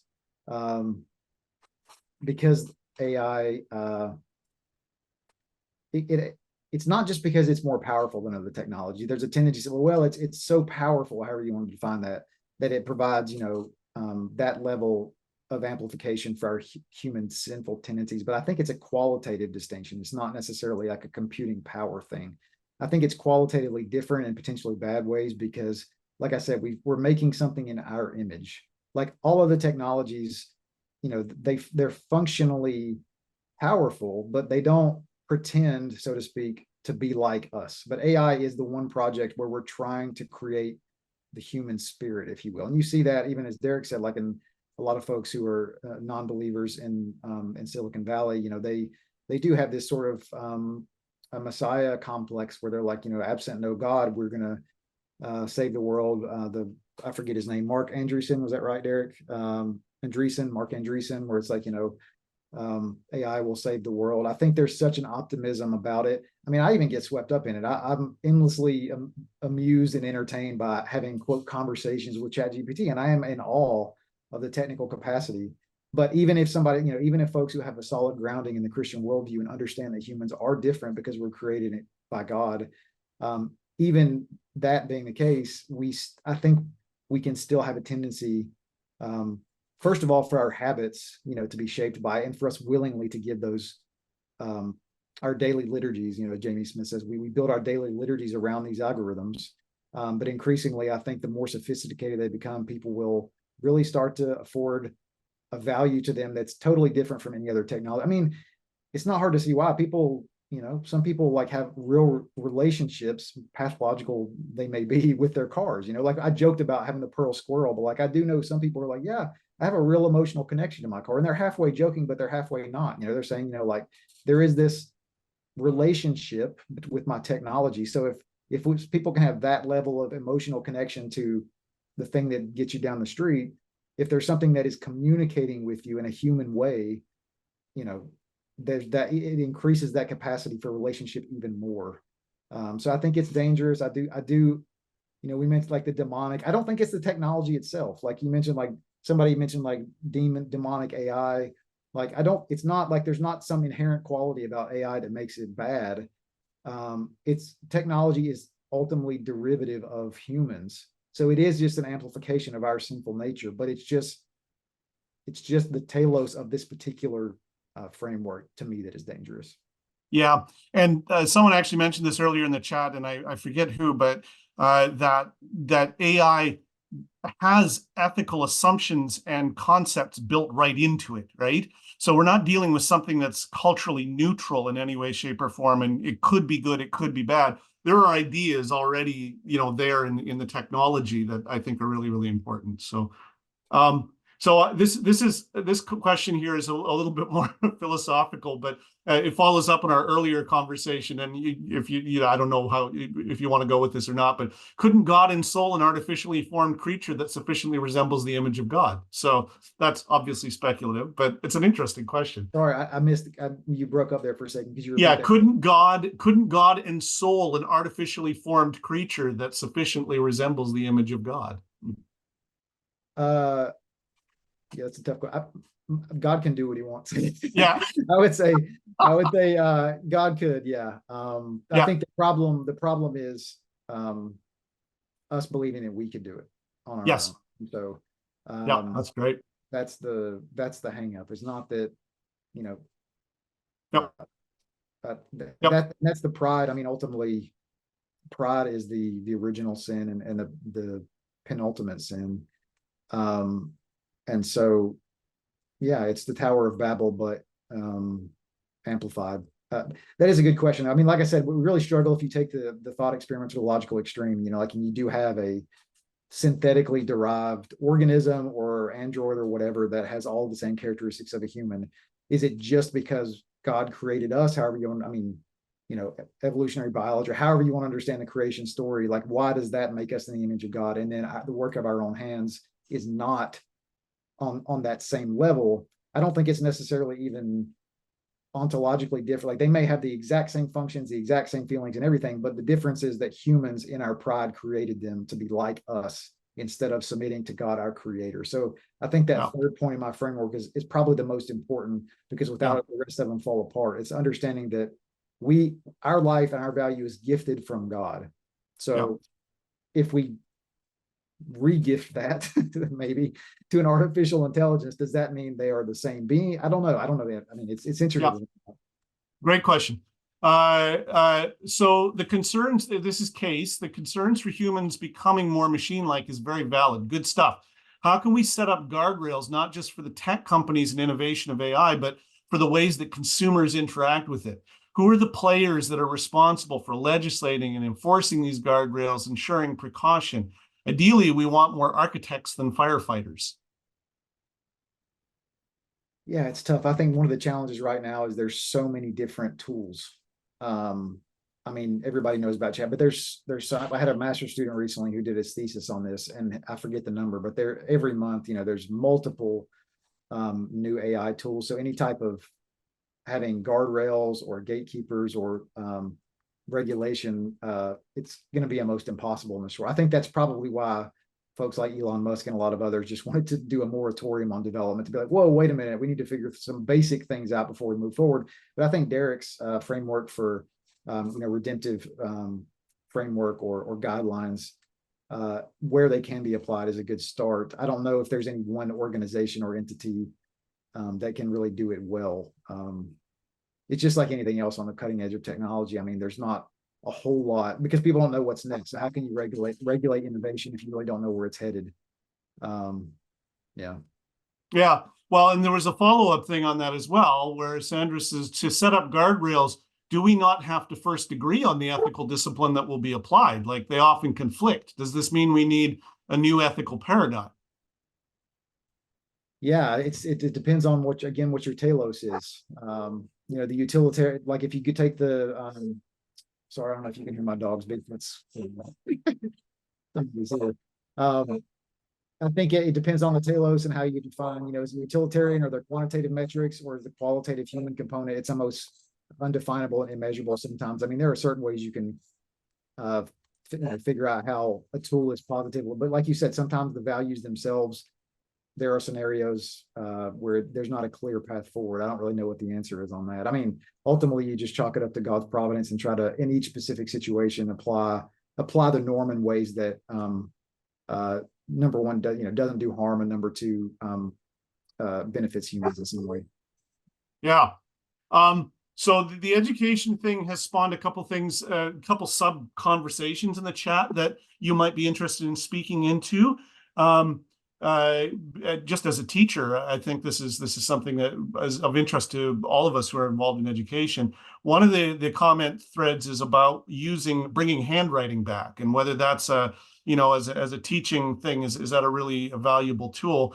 And then another, my colleague Divine put a comment in about the value of AI for leveling the playing field for international students who speak English as a second language. So any thoughts that you have on either of those issues, I think would be kind of interesting to throw into this mix. Yeah, I think the manual writing thing, I have several colleagues and also friends who teach K-12 that have started reintroducing handwritten in-class assignments. Unfortunately, it's just the only way that they can ensure, that the writing is original. My handwriting was ruined in 9th grade because I had timed 30-minute written essays. I used to have beautiful handwriting, and then one of my teachers, you have 30 minutes, go, and then I have terrible handwriting now. But I mean, that's probably the most basic way that people are pushing, or instructors are pushing back against cheating, is like, doing that. I don't know what type of merit there is to that. The thing about international students is a great point. I mean, we have a graduate program, and there definitely is, we want our international students, they have to pass the TEFL exam and all this. And of course, their application materials have to be up to par, and they have to have the writing quality to be admitted to the program. But yes, sometimes there are times when English is not their first language, it can be a challenging thing to write, a 100-page thesis. So allowing some type of integration of use. I mean, obviously they're already using tools like grammar and spelling check, and then maybe Grammarly. So how far along do you allow them to use something like ChatGPT to help them? I think that's an important conversation. You just want to be equitable, and if they're learning the concepts and they are able to use a tool like that to create, as long as they're not relying, totally on something like that, I wouldn't have a problem with it. My only problem with cheating with ChatGPT is where it's obvious the student has, like, the entire assignment gone directly against the course policy. So, if I say in this assignment you can use AI, but only in these ways, and then the entire assignment they submit is obviously generated by it's just a dishonesty and uncaring. I really don't care about my education. I just want to get an A. That's my biggest problem with it. Yeah, I mean, I was on our university's AI task force, and this was a real challenge. Is sort of figuring out what everyone is saying, and this is our experience as well, I think, as educated people, is that it's when you get stretched and when you get pushed that's when you learn, right? And that's when you improve. And so whatever you offload to a machine, you're not growing there, right? And that's the challenge with sort of setting up standards and stuff. So yeah. Kevin, and just go to ahead, Scott. Just a shout out, because Gordon has been weighing in on the chat, but he was also on that task force with you. I'm not sure if anyone else in this session was on that task force. Is that document you all came up with shareable, or is it specific to, it might be interesting. You guys did some really good thinking to trying to create a purposely vague set of guards. Yes, actually, Gordon, if you've got a second to hunt down the link, I think that is publicly accessible on our website. If not, if it's behind our guard, it's not meant to be a hidden document. Oh yeah, okay. Arnold put our colleague put it in the chat there. So if anyone's interested in looking at what our group came up with, that's kind of valuable there too. It's hard to summarize what's going on in the chat right now. We're going in a lot of different directions. What we seem to be getting is two lines of discussion. One is the education thing that we've been coming back to a few times, and then the other is on this whole issue of regulation and standards and things like that. And it compared to this sort of bigger issue of humanity and AI. Rosie asks, is regulation going to ultimately be effective in reining in the ethical issues of AI? Companies already ignore environmental regulations with little more than a hand slap for it, or they use their political clout to get people elected who will overturn environmental laws. They will do the same to block AI guardrail regulations that would hamper their earning power. And I think this does turn the conversation into some interesting directions, maybe for our last few minutes here of, so pragmatically speaking, what do we do about this? You've identified some of the problems with, the telos issues, and I think that, like, I just love those insights. What do we do about it? Derek?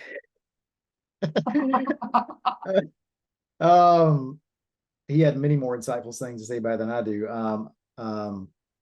I think okay, I'll speak to those in two terms. One as an educator and one as in my personal life. As an educator, I think it's about, in each class,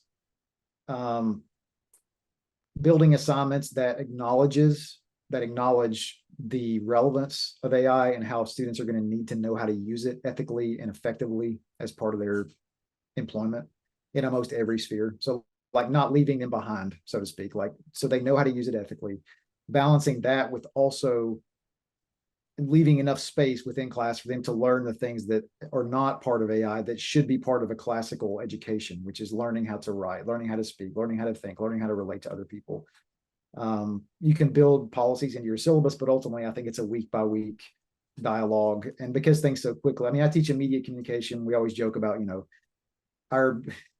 it's difficult in our field because things change so quickly. I'm still learning to use Snapchat. Like, I teach a graduate program in media, so it's tough to keep up. And so, but with AI, that's just disastrous. So that's from the educational point. From a personal perspective, I think it's about, number one, like, being engaged in these types of conversations as Christians. For me, as an academic and as a professor, like, I love these, like, sustained conversations where most of us are really interested in these things. But the popular level conversations, I think, around AI, they're interesting, and, like, you can have them around the kitchen table or in your friend's house over dinner. They're a little bit more, some of them can be very fantastical, some of the things that I've talked about to the nth degree, even more dystopian or utopian. They're not quite as nuanced sometimes, but I think just being able to be honest with people about, like, hey, ultimately, what you love, to go back to Augustinian / Jamie Smith observations, what you love is what drives you. And so take a look at your daily liturgies, like, what do you spend the most time doing every day? If you're spending a ton of time on social media, and then when you're finished, hopping over to, even YouTube and our Netflix, all these streaming and social media platforms are shaped. They're not determined by, but they're really shaped by AI algorithms. And then with the generative turn, like, are we, even me, like I said, I can go down the spend 2 hours talking to ChatGPT. I'm like, what am I doing? It's a machine. So in my personal life, it's understanding, like, your value system doesn't necessarily come first, or your beliefs. I think that's Jamie Smith's argument in Desiring the Kingdom, is like, we do have some cognitive awareness of what's happening, but primarily it's our practices and our daily liturgies that inform our belief system and set our values. And so it's like taking an audit of the technologies you use throughout the day and asking yourself, like, how are these shaping my idea of the world, and also the things that I love? Like, is it shaping how much I love God to spend 5 hours on Instagram every day. Yeah, so that would be one other thing to say would be, I really think that obviously because AI is so integrated and has been for a long time with science fiction, somebody mentioned, like literature, looking at how AI is depicted there. I think that's a great starting point. I have found to talk to people and kind of initiate these conversations that may not be as interested in AI. All the time there's TV shows and movies, and of course from decades gone, there's books and movies and shows that have explored this idea. And so like talking to people that are interested in movies and pop culture about how these things, because the different ethos of AI is always embedded in the story, right? So I mentioned the movie Atlas, which my wife and I just watched, I don't know, last week on Netflix. It's not a great movie. I think it's got like 20% on Rotten Tomatoes. Jennifer Lopez is the protagonist, but it does have a very interesting take on AI. Basically, it's that there's a dystopian thing where a sentient AI sort of takes over the world, and then the humans fight back using less malevolent. It's similar to the Terminator 2 component, but there's a unique part of that in which for the human plus machine to overcome the malevolent AI, the human has to give over total trust in their Neuralink. So there's like a moment in the movie where he's like, the AI is like, we can't defeat the bad guy unless, human, you give me access to all of your emotions, your memories, and like you can't keep me at arm's length. Like we have to be totally integrated and one to be able to overcome this bad AI. So it's forwarding this ethic of like, yes, AI could go bad, but oh, by the way, there's also this really potential positive synergy if humans will just learn to coexist with machines, not just in terms of degrees, but totally like having a total assimilation of body and machine. It's an interesting idea that I think pretty much reflects the shape of our current cultural trajectory about what we think of AI. Yeah. Okay. So last question, because we got about 2 minutes left here. Sharon asks, does using AI such as LLMs make us complicit in this tendency that you are talking about, that AI leads to the worship of the self, that AI Trinity crisis? Does using it make us part of the problem? In purely economic terms, probably. Any product that we use, we are implicitly endorsing it and sustaining it in some ways. I mean, at a very microscopic scale, obviously. I mean, my Netflix account is not keeping Netflix open, but at the aggregate level, all of our sort of concession to these tools, we just like, yeah, they're probably bad, but I'm going to use them. Like at the aggregate taken together, yeah, we are probably complicit in allowing these things to keep going. And some people take very sort of legalistic positions on, I'm going to totally cut out this technology or that technology because it's contributing in some way. The same thing that happens with environmentalism. You cut out carbon emissions, even though you're individual, you're making a value choice, and that's fine. That's totally fine. But I mean, yeah, I would say overall, individually and as a collective, we are probably all complicit in, sustaining the machine that is reshaping our telos. But we all think like, even if this thing exists, I can resist it. I can be the one to like, it won't affect me that much, even if it affects others. So I don't know. Those are personal choices about, should you or should you not participate in those systems, and that ultimately I think comes down to how much of an impact and negative influence the tools are having on other people, and if you're a part of that. That is great. I love. This is a great presentation. Thank you, Chase, very much for making sharing all that with us. Really, really thought provoking and some ideas that I've been thinking about for a while, and you just really encapsulated a lot of those thoughts really, really well. So I really appreciate that. Folks, there has just been some great conversation going on in the chat. Really happy about that. Again, we will save the chat. And you are also welcome to put stuff into the collective document. I know some stuff has been copied and pasted over there, but you're welcome to keep writing there and keep doing that. We're going to take another 10-minute break right now. So it's 10:40 on the West Coast, 1:40 on the East Coast. We'll start back up at 1:50, 10:50 for our last session. And our last session is going to be bringing in the artists. So we have 3 panelists who are talking from various arts and technology perspectives. And it's going to be a freewheeling discussion, and really looking forward to that. and we'll get that going in about 10 minutes. Now, just so that you know, our organizers are going to have a little chat in a separate breakout room. So if you see us gone or something like that, don't worry, we haven't disappeared. We're just having a little strategy session quick, and don't worry about that. Again, you're welcome to keep chatting if you want to, but we are going to step away for about 10 minutes now. All right? Okay, welcome back to session 3, the artists and implications. Before we begin, I want to share a little bit of video just to set the stage.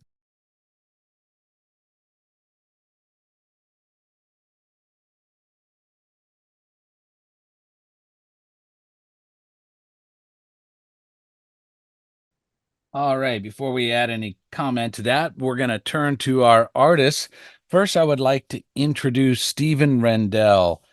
Starting in the early 80s, Steve worked as a production manager, road manager, live sound engineer for groups as diverse as Petra, Silverwind, Dennis Home, Phil Kagi, Sheila Walsh, Larry Norman, Steve Taylor, and Randy Stonehill. Steve has produced, engineered, and or co-produced over 400 projects for artists whose styles range from bluegrass to hard rock. As a songwriter, he has been involved in the script writing and production of several multimedia presentation.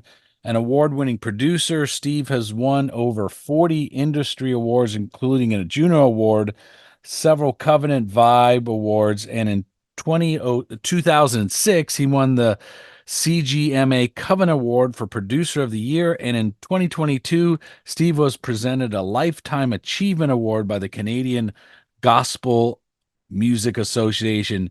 Steve, welcome. Give us your thoughts, affordances and constraints, and implications of AI on your work. It is said that our creative selves are composites of everything that we have ever heard, seen, or read. Think of AI as a massive repository of all of that art, poetry, literature, and music that has ever been created and that can easily be accessed instantly. The combinations are endless. Vocals. For a songwriter who does not have a professional voice, AI provides the opportunity for their songs to be showcased to their maximum effect. Artists that have had a vocal setback, for example, the stroke that claimed the voice of country singer Randy Travis, AI affords the opportunity for those artists to, in quotes, sing again. Brand new posthumous releases is a whole other topic, probably for another conference. For those artists with little or no budget, AI can generate believable background vocals that would be out of reach for most artists had they needed to have hired human session singers. And I will put in the comments the link to the Randy Travis new single. For those of you who have not heard it, even if you're not a country fan, you need to check that out. Translation. AI is the perfect tool to enable artists to reach a global audience in multiple languages all at once.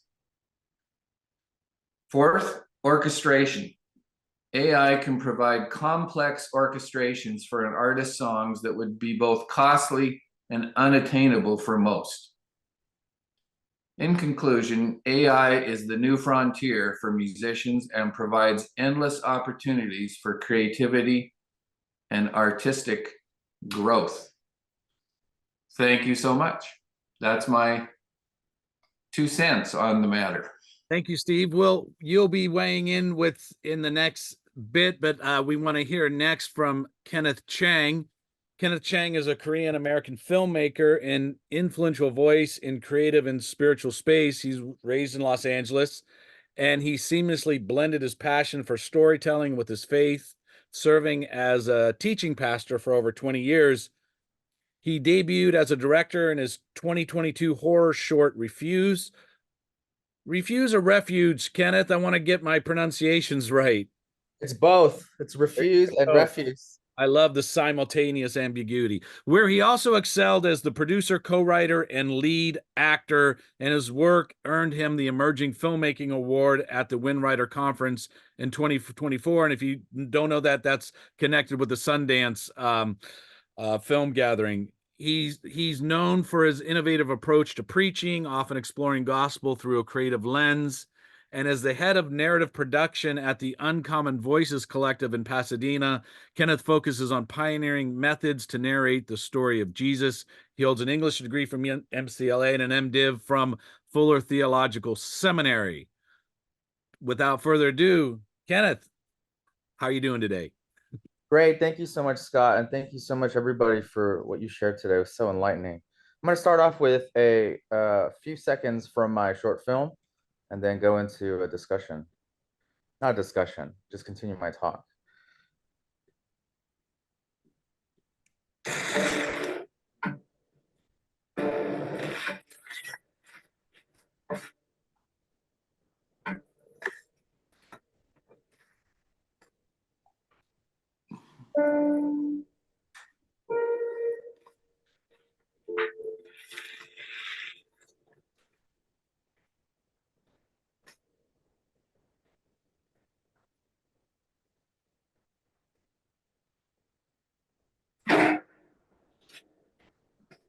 Yeah, Kenneth, I think we're getting a frozen screen on Vimeo. It's not playing on our end. Yeah, maybe we can put the link in the chat. Okay, I'll do that. You should watch this. It's pretty stunning. I'm just encouraging folks. Yep.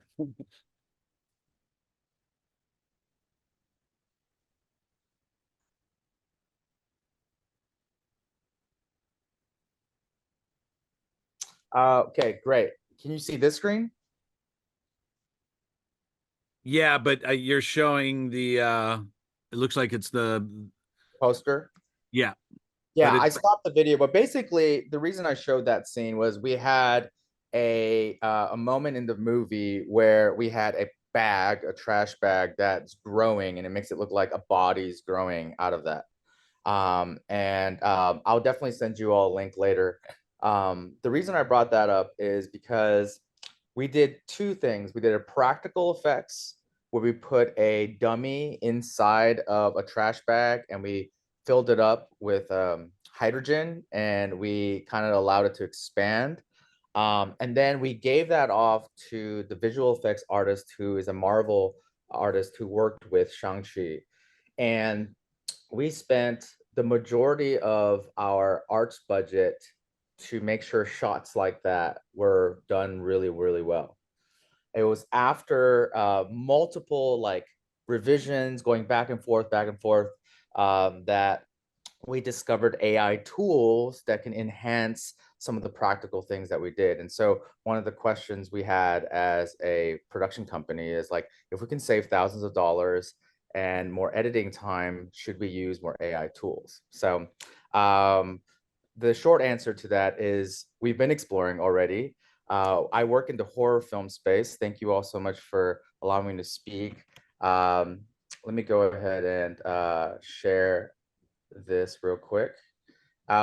So a little bit about us. We work in the horror space. We are believers. I got my MDiv from Fuller Theological Seminary. We believe horror is an incredible medium for us to think about some of the hard questions that people, especially young people, are facing in society right now. This is a devotional we created with Alabaster Bible Company that explores this. We have 8 horror stories from the Bible. Hey, Kenneth, we're still just seeing the poster. Oh. Huh. How does that work? Share your other screen. When you go share screen, you'll have a choice between which one, and the number will tell you which screen you're sharing. Okay. I'm sharing I guess the one on my desktop. It'll have a little thumbnail, so you'll see what you're actually. Can you see that? Yeah, there we go. That's it. That's it. There we go. All right. Thank you so much. How about this? Purgatory. Okay, great. So nowadays, filmmakers like myself are using Midjourney, Sora, and Runway to take images we make in Midjourney, we use green screens and different elements in Adobe to create something like this. And I'm not sure if you guys can see this, but you see the little people walking on the bottom. Yep.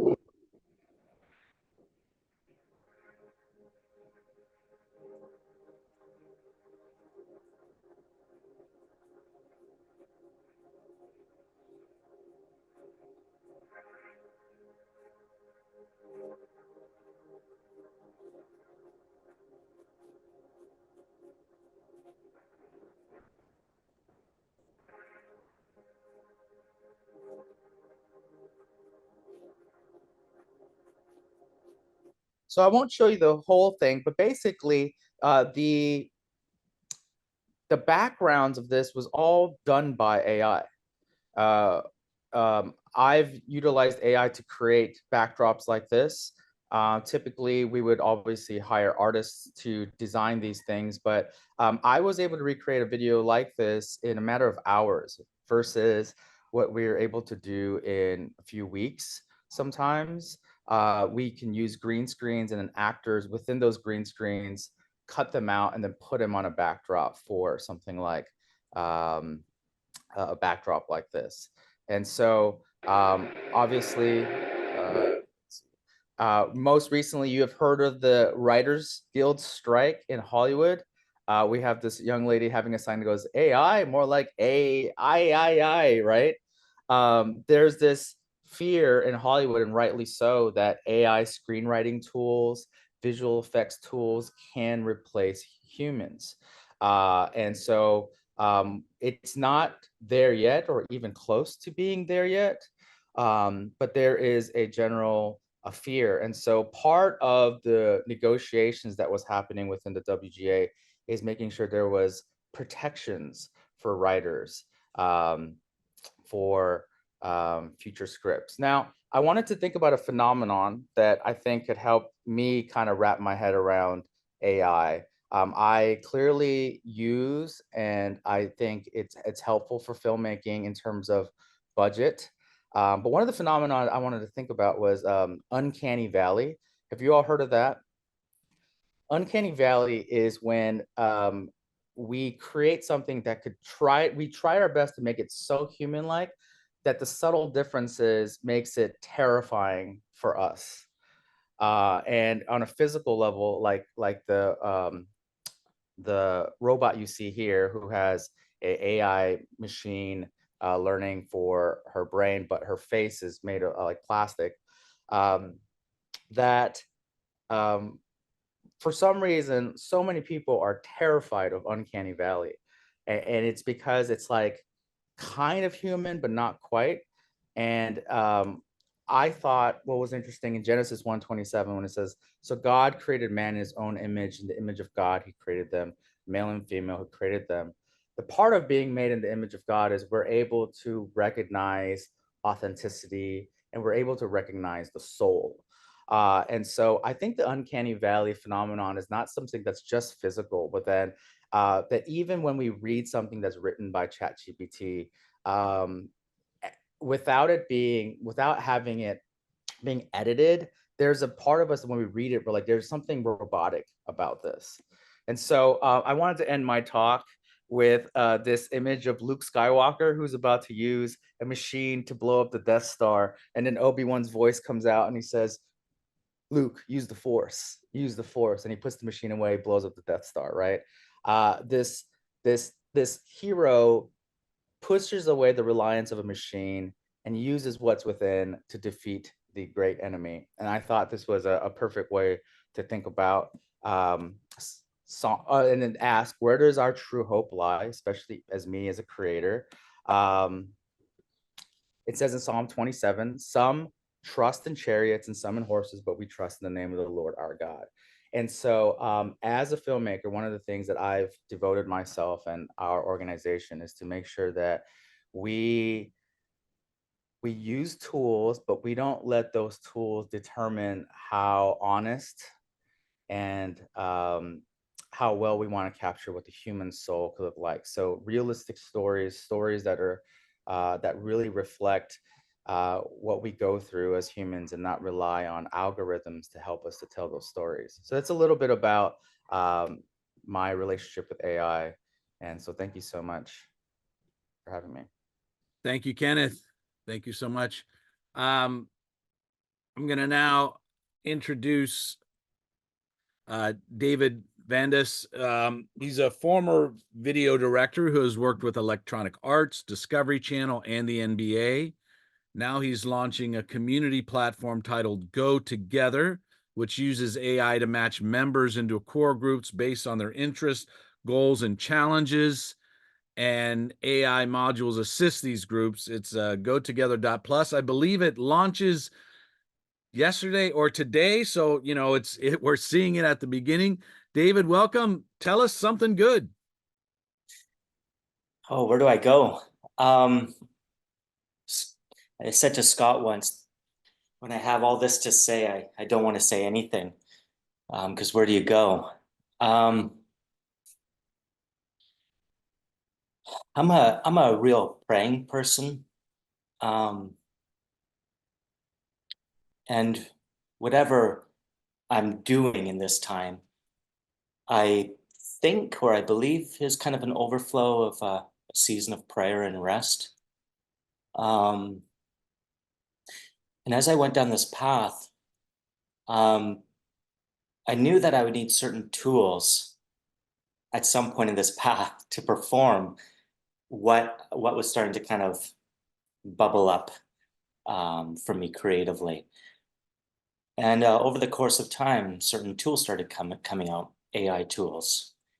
And sometimes when these tools would come out, timing was so perfect in my development arc. So that was kind of interesting. So I just say that, and I'm not, that doesn't kind of say that I'm right in what I'm doing.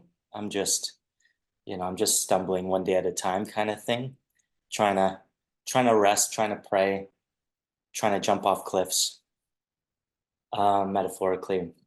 In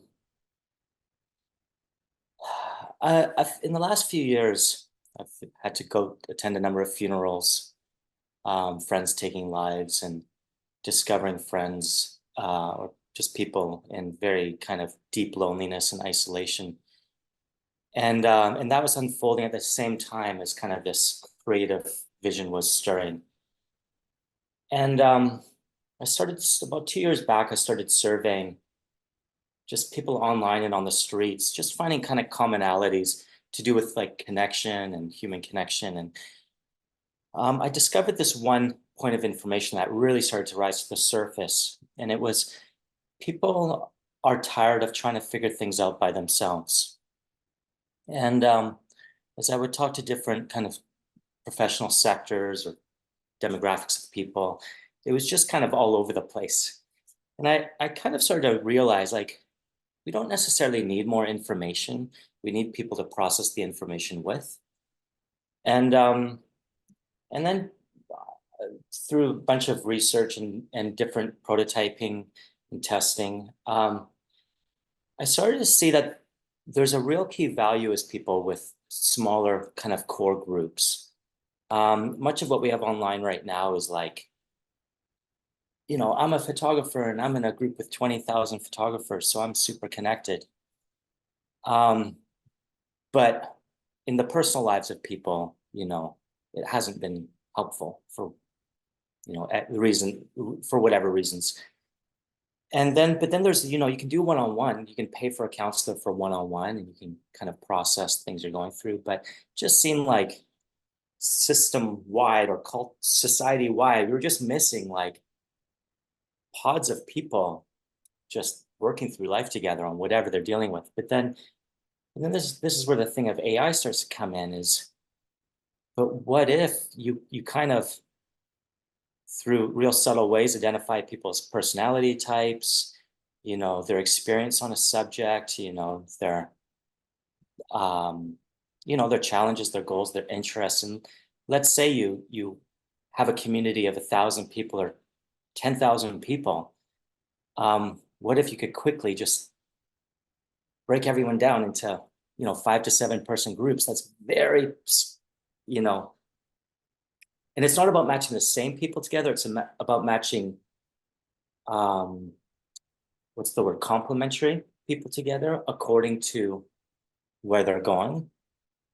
And so I've been kind of prototyping. I've run about 98 kind of meetup groups. There's been all these kind of groups within that running for like 6-month stretches or 4-month stretches, all matched according to what they're trying to do. And the results have been amazing. I feel like I could talk a while about kind of just the impact on individuals in the groups. Yeah, I just feel like I keep talking on that, but maybe I'll just pause it there. Thank you. Yep. Yeah. Go ahead, Kevin. That's great, David. Like, this is awesome. If you haven't seen this, take a look. The Scott put the link in the chat so you can see what David is working on right now.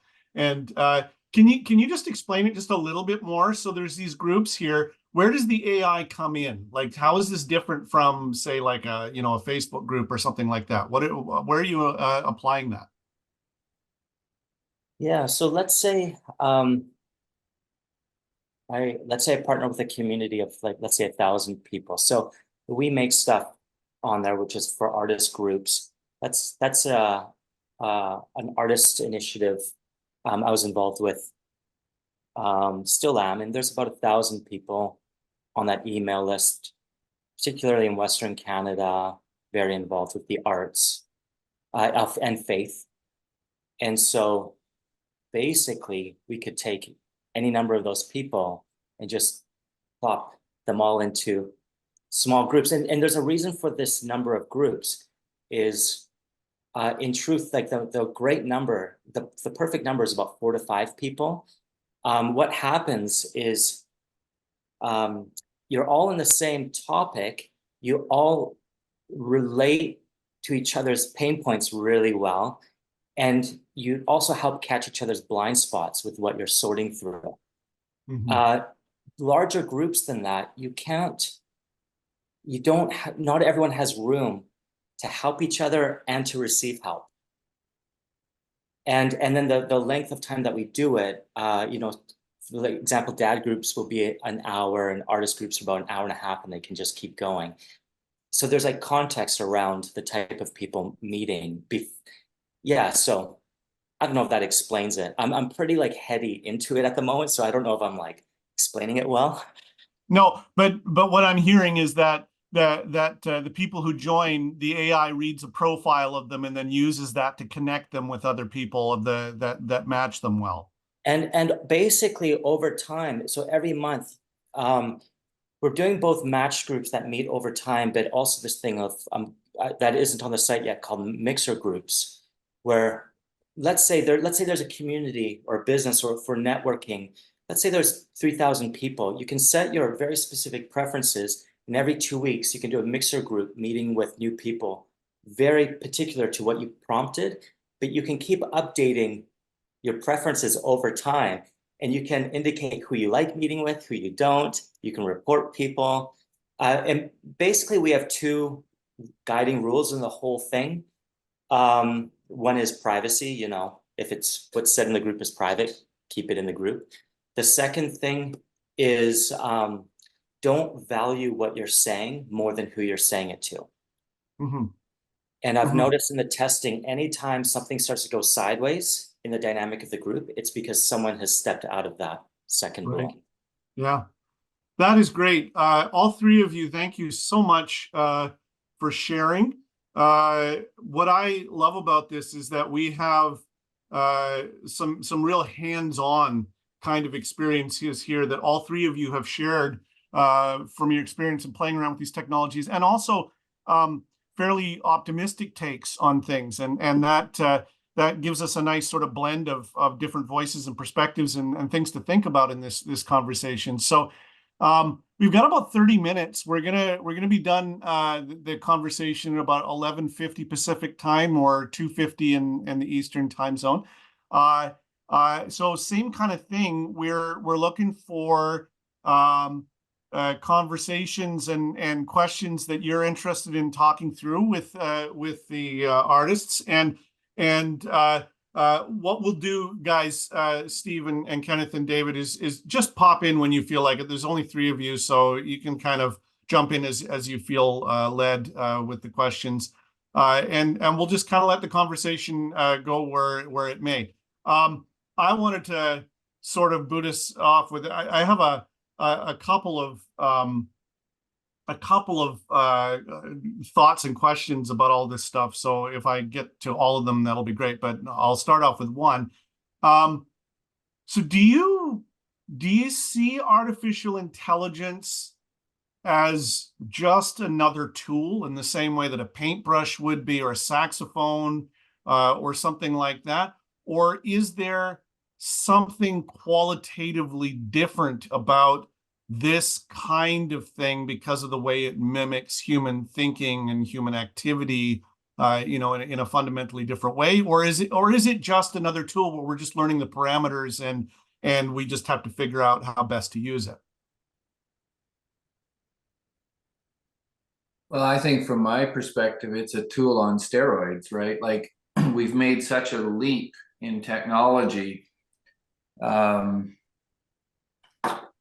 in such a short amount of time that we're still trying to wrap our brains around what that tool looks like and what it can do. And, I have an artist that I did an album for in Winnipeg, and she lost her voice, unfortunately, in a surgery that went wrong and just crushed her and devastated her. And she has the opportunity to continue a recording career with AI, which is fantastic.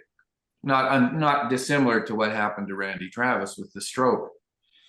So I think, I had a student tell me, he said, I'll never listen to an AI voice. And he was really on a soapbox on this thing. And I said, well, you will if you don't know it's AI.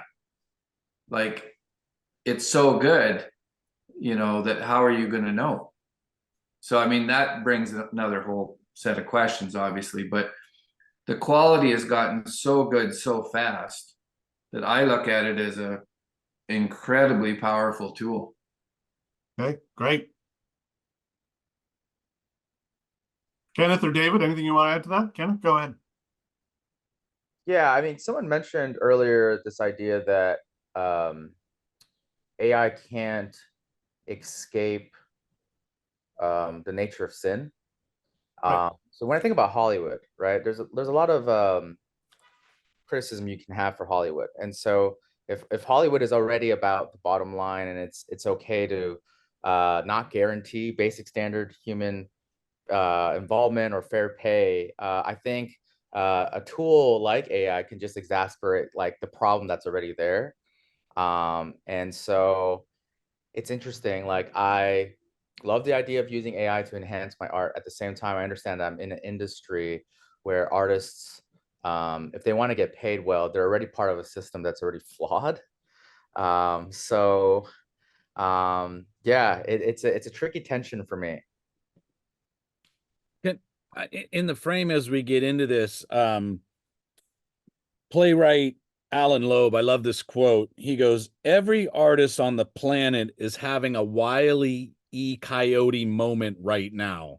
If you know Wile E. Coyote and his desire to capture the Roadrunner. And his only advice to artists experiencing this Wile E. Coyote moment is don't look down. So, and not only so for Kenneth and David and Stephen, but other folks in this room, as we're experiencing this, I think we're called to look down and we're called to look up, but right? David, go ahead. Yeah. First off, I'm definitely an artist temperament. I'm from 2 decades of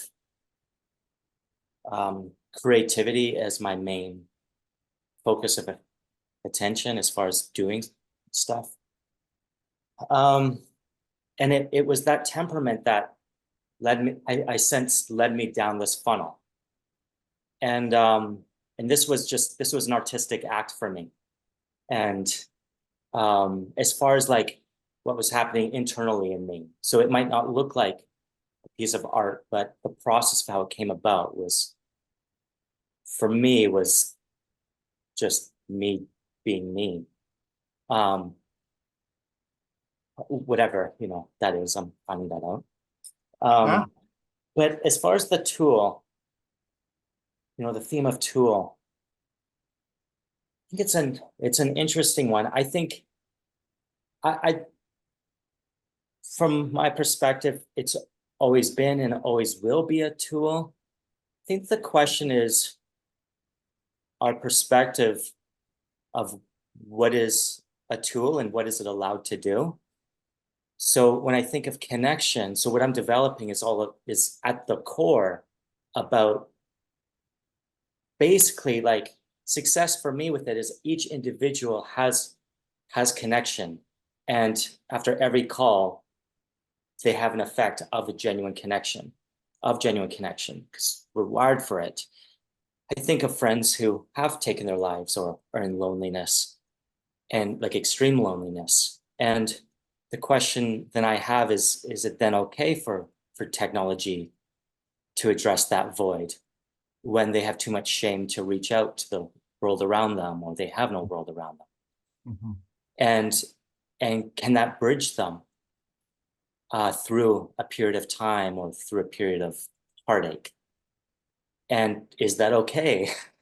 You know, rather than turning to God for trust, or to people, you know, who have broken your heart, you know, you turn to technology. You know, you have the two trees in the garden, you know, trust. Where do you place your trust? A trust of knowledge, trust of Jesus. Is there allowance for a tool to bridge? I don't know. I think it's always going to be a tool. And maybe it's the question of what are we allowing tools? What role do we allow tools to have? That's great. I have a question here from Sharon. Kenneth, you mentioned that AI made the background, yet from the sliver I saw, the idea was integral to the story concept. What was your collaborative process with AI? Did you work back and forth between the prompt and response? Yeah, thank you for that question. So just to be clear, that video is not something that I created, but something very similar to what I was working on.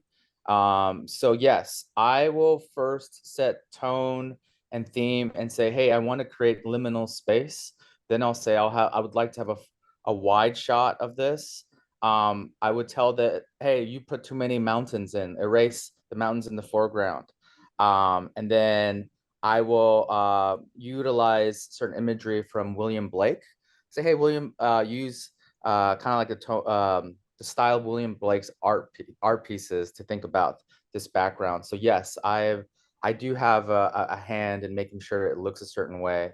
And then it becomes a matter of going back and forth editing, and then having about like dozens of images from one that I'll find like this is closest to what I thought would be in my mind's eye. Mm-hmm. That's great. That's really interesting. And by the way, Arnold mentioned this in the chat, but very recently, just a few weeks ago, Ezra Klein in the New York Times does a podcast, and he interviewed Holly Herndon, who's a musician. And it's a really interesting discussion that gets into he asks some very difficult questions about the nature of music and technology and stuff like that. And she has some really thoughtful answers. I haven't listened to the whole thing, but I've gotten about halfway through it, and it's really, really interesting.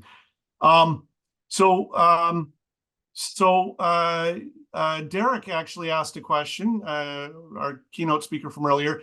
He said, I'm interested to hear about the mostly optimistic takes from the artists about AI in the arts. I wonder if they could explore the biggest challenges and pitfalls. So you've all talked about some of the really cool things that you can do with this. Are you seeing any potential issues or problems arising? I'll throw in a quick something. It sounds a bit negative, but you know, the biggest problem with business and all kinds of stuff is people. People cause problems. You You know, when after Israel crossed the Jordan River, the angel of the Lord says, you know, for you is a choice, you know, life or death. Choose life that you may live abundantly long. But it wasn't saying go left. The angel wasn't saying go left, angel of the Lord. It's like, you know, here's a choice, choose life. And I think, you know, and I think of, you know, we don't wrestle against flesh and blood, but against the powers and principalities of this dark age. You know, anyone can clarify what I'm saying here or correct, but my understanding, we don't, you know, cast out principalities. We thinking the wrestle of principalities is our producing of truth. And, you know, then there's the argument of like, okay, we're all kind of filters of, you know, reality and the spirit of God. So like, I think it's then the question of the fruit of the spirit, you know, how are we producing the fruit of the spirit into the world and through our works. And I think I say that because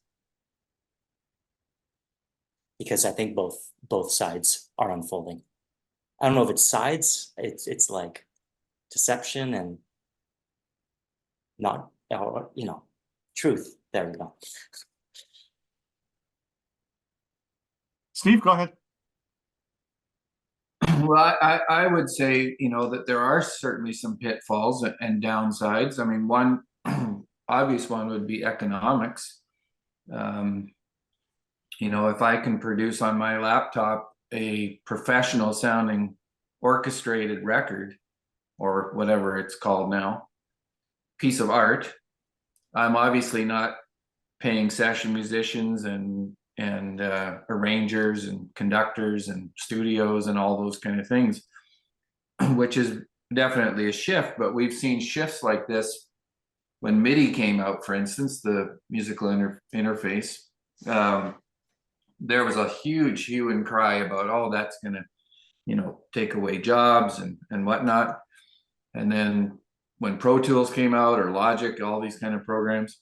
So I think this is another big shift. And yes, there will be an economic downside, but there will also be economic opportunity. I think anytime there's a crisis, there's opportunity.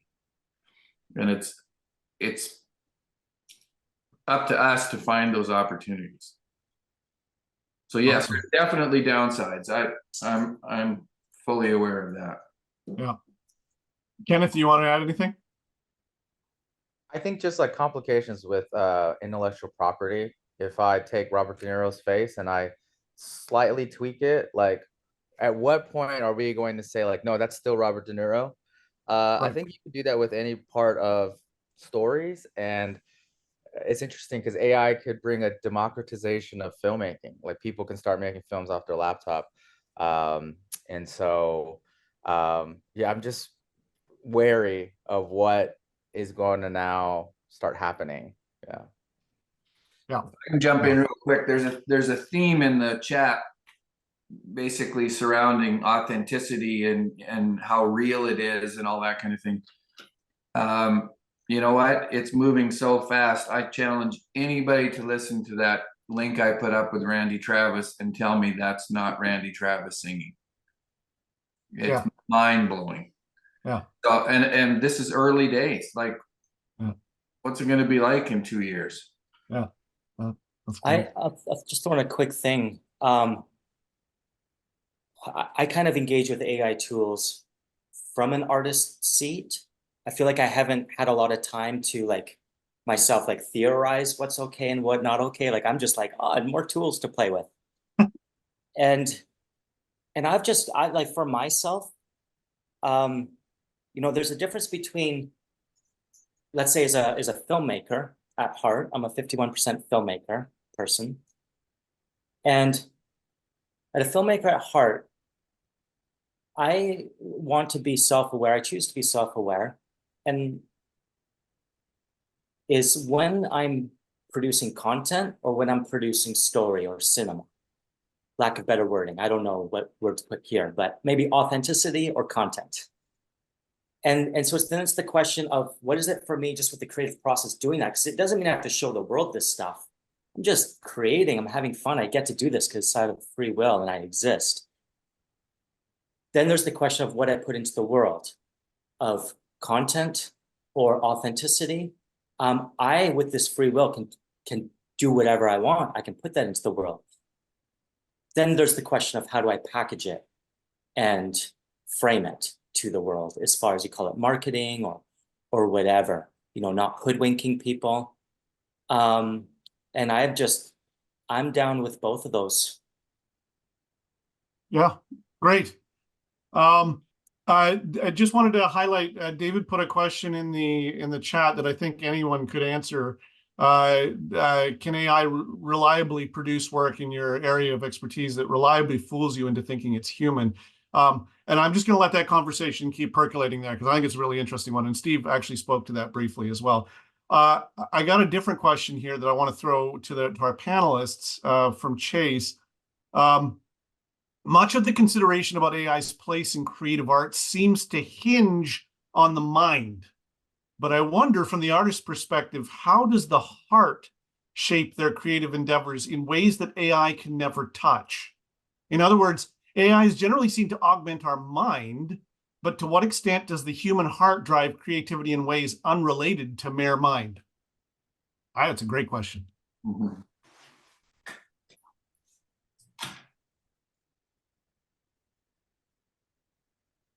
Panelists, you got anything on that? Sorry, could you say the name of the person that wrote it? I'm just trying to find it. That was Chase. It's right at the bottom of the chat. Our previous keynote speaker. Sorry. Go ahead, Kenneth. Yeah. Chase, the film I created was about a Korean American meth addict who was seeing demons in his room, but the church that he's living in has demonized him. So we're asking the question, how does one have hope like that? He's a hoarder, so he lives in a place that's filled with trash. And we asked Midjourney to help us do concept art of what a hoarder that is a meth addict would look like. And we got some really impressive images, but when we sat down with a human production designer and she would ask, why are there so many cigarette butts? Like, is it just adding? And then we started really thinking about like, oh, the reason that he writes on his wall is because that's the only time he can communicate. Like nobody's talking to him. So he's like writing on his wall and that's why that's on there. Versus with AI, it was just a bunch of like random things that thought it would be, but something about as sitting with different artists, we were asking questions, why are we putting these things on set and things like that? And I think that's a way of stepping into the character's mindset and what they were going through, a person that's utterly alone. And as of right now, I haven't been able to see any tool that could even get close to thinking about that deep why. That's a great example. I love that. I'm gonna again play my Dean card. And this is a bit of a shameless plug, but I'm also trained as a Dorvirian, so I think about multimodal aspects of being. So I don't want to unnecessarily detangle the head and the heart, but I do want to posit matters of the heart as the shaper. And one of the albums that we put out, the title we ended up calling it is Skills Are Handy, but Feel is Gold. And it plays at touching that primordial sound box of the soul of what it means to live by the golden rule. What does it mean to live in community? What does it mean to live in reciprocity? And we try to articulate that in very analog ways purposely by producing vinyl album, which I think if you're going to save souls, we should probably produce more vinyl. Just saying. Steve, do you agree? Vinyl is the Lord's choice? I love the tactile feel of vinyl, being able to look at the big images and actually at my age read the lyrics. But I gotta say, I donated 10,000 albums to a college. My wife was super happy to see those go out the door. So yeah, we've done some interesting experiments, with high res files and vinyl and letting students choose which sounds better, which emotionally affects them more. And I would say that the high res files sort of are 50-50 with the vinyl. which is a really interesting thing. So, Hmm. yeah, I mean, theoretically, I love vinyl. Practically, it's just not happening. Nice. All right. We just went down a rabbit trail, but I think it's a good one. And it actually gets to the heart of, what the relationship between our tools and our creativity, right? And our tools are not our creativity, but they are integral to our creation and creativity. And affordances of a medium will shape what you can and can't do and how you approach it and stuff like that. So this is really interesting.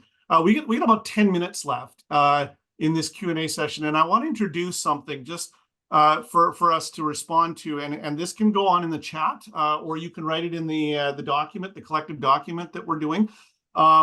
This is getting to one of the things that we're hoping to take away from this, which is we're kind of looking to see if we can turn discussions that we started here into some other productions, which first and foremost, we're thinking about a book with a sort of an edited collection of chapters. And scholars do this on the regular basis. So for those of you who aren't part of academia, this is something that we do to get conversations going and get things going. We would love to hear from you in the chat, or if you think it's related to a question that you can ask our artists for chapter ideas. What would you, if you could contribute a chapter to a book about faith and AI and creativity and the humanness and all the rest of that kind of stuff, the things that we've been talking about today, what chapter titles or topics would you be interested in?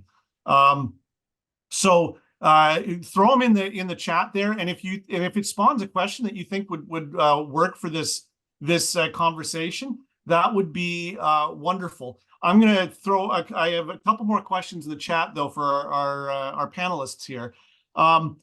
Here's one from Case. Does increased accessibility to music and film tools ultimately have a more positive or negative impact on artistic practice? We have lower barriers to entry, and that's awesome, but does that cause the music and film industry to become too saturated?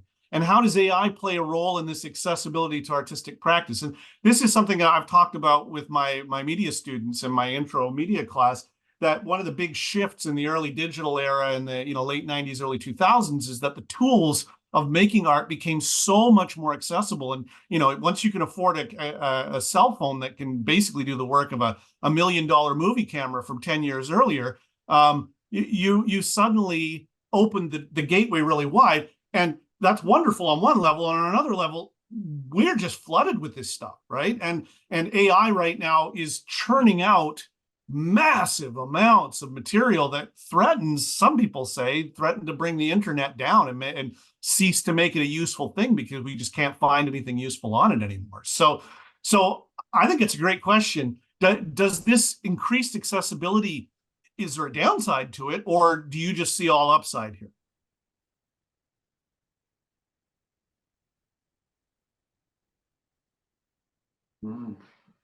Well, that's a very real question. I think the tools being accessible is wonderful. It does level the playing field. But back in the day when you had to say in the music world, you had to pay for a studio, you had to pay for some level of expertise of how to run the equipment, whether it was an engineer or a producer engineer. I think that there was probably some curation at that level of quality, good, bad, or indifferent. Now, the amount of crap that's coming out is just unbelievable, right? So do we believe that the good is going to rise to the top? That's the optimistic view, right? Is that depending on what you like and your genre of music and whatnot, someone's going to be able to curate that for you, whether it's Spotify or whoever you're dependent on, to bring the quality stuff to the top of the heap. Obviously, that doesn't always happen, but that would be the hope, I guess. I love that answer, Steve. The term curation is the Latin word of that is cure. It's a priestly function, to care for one's soul. So since my son Case asked the question, and I see also that my mom and dad are also on the Zoom, I used to take my parents' Super 8 film camera way back in the day. This was before video, and filmed everything, particularly when we discovered matches, gasoline, and Hot Wheel tracks, which make wonderful colors. They may not know this. The thing about Super 8, it came on cartridges that you popped in, and you only had 2 minutes and 30 seconds per cartridge, which meant you had to be intentional and curate your shot. Rather than when you got video out, you just let it go for 3 hours. You put it on a tape, the tape went into a drawer, and you never went back to it. So the conditions and the constraints creates a moment of creativity. But what I love about the accessibility is that more people get more access to learn and to play in this space. We need to create, I think, the access for curators who also be alongside to play a role in that, both that loving critique and that critical love is how I would frame it. That's excellent, Scott. No, I completely agree. How we do that is I think that's a book chapter. I think maybe that's a chapter we could write together. That's the $1 million question, right? Yeah. Yeah, I love that. Kenneth, David, is there anything you wanted to add on that? I've just been listening to the answers. Are you able to say the question again? Yeah. So again, the accessibility of AI opens the gates, right? Lots of people can do stuff with it. But is there a potential downside with a flood of kind of low quality or, just hard to pick out the stuff that's worth looking at, right? Listening to, etc.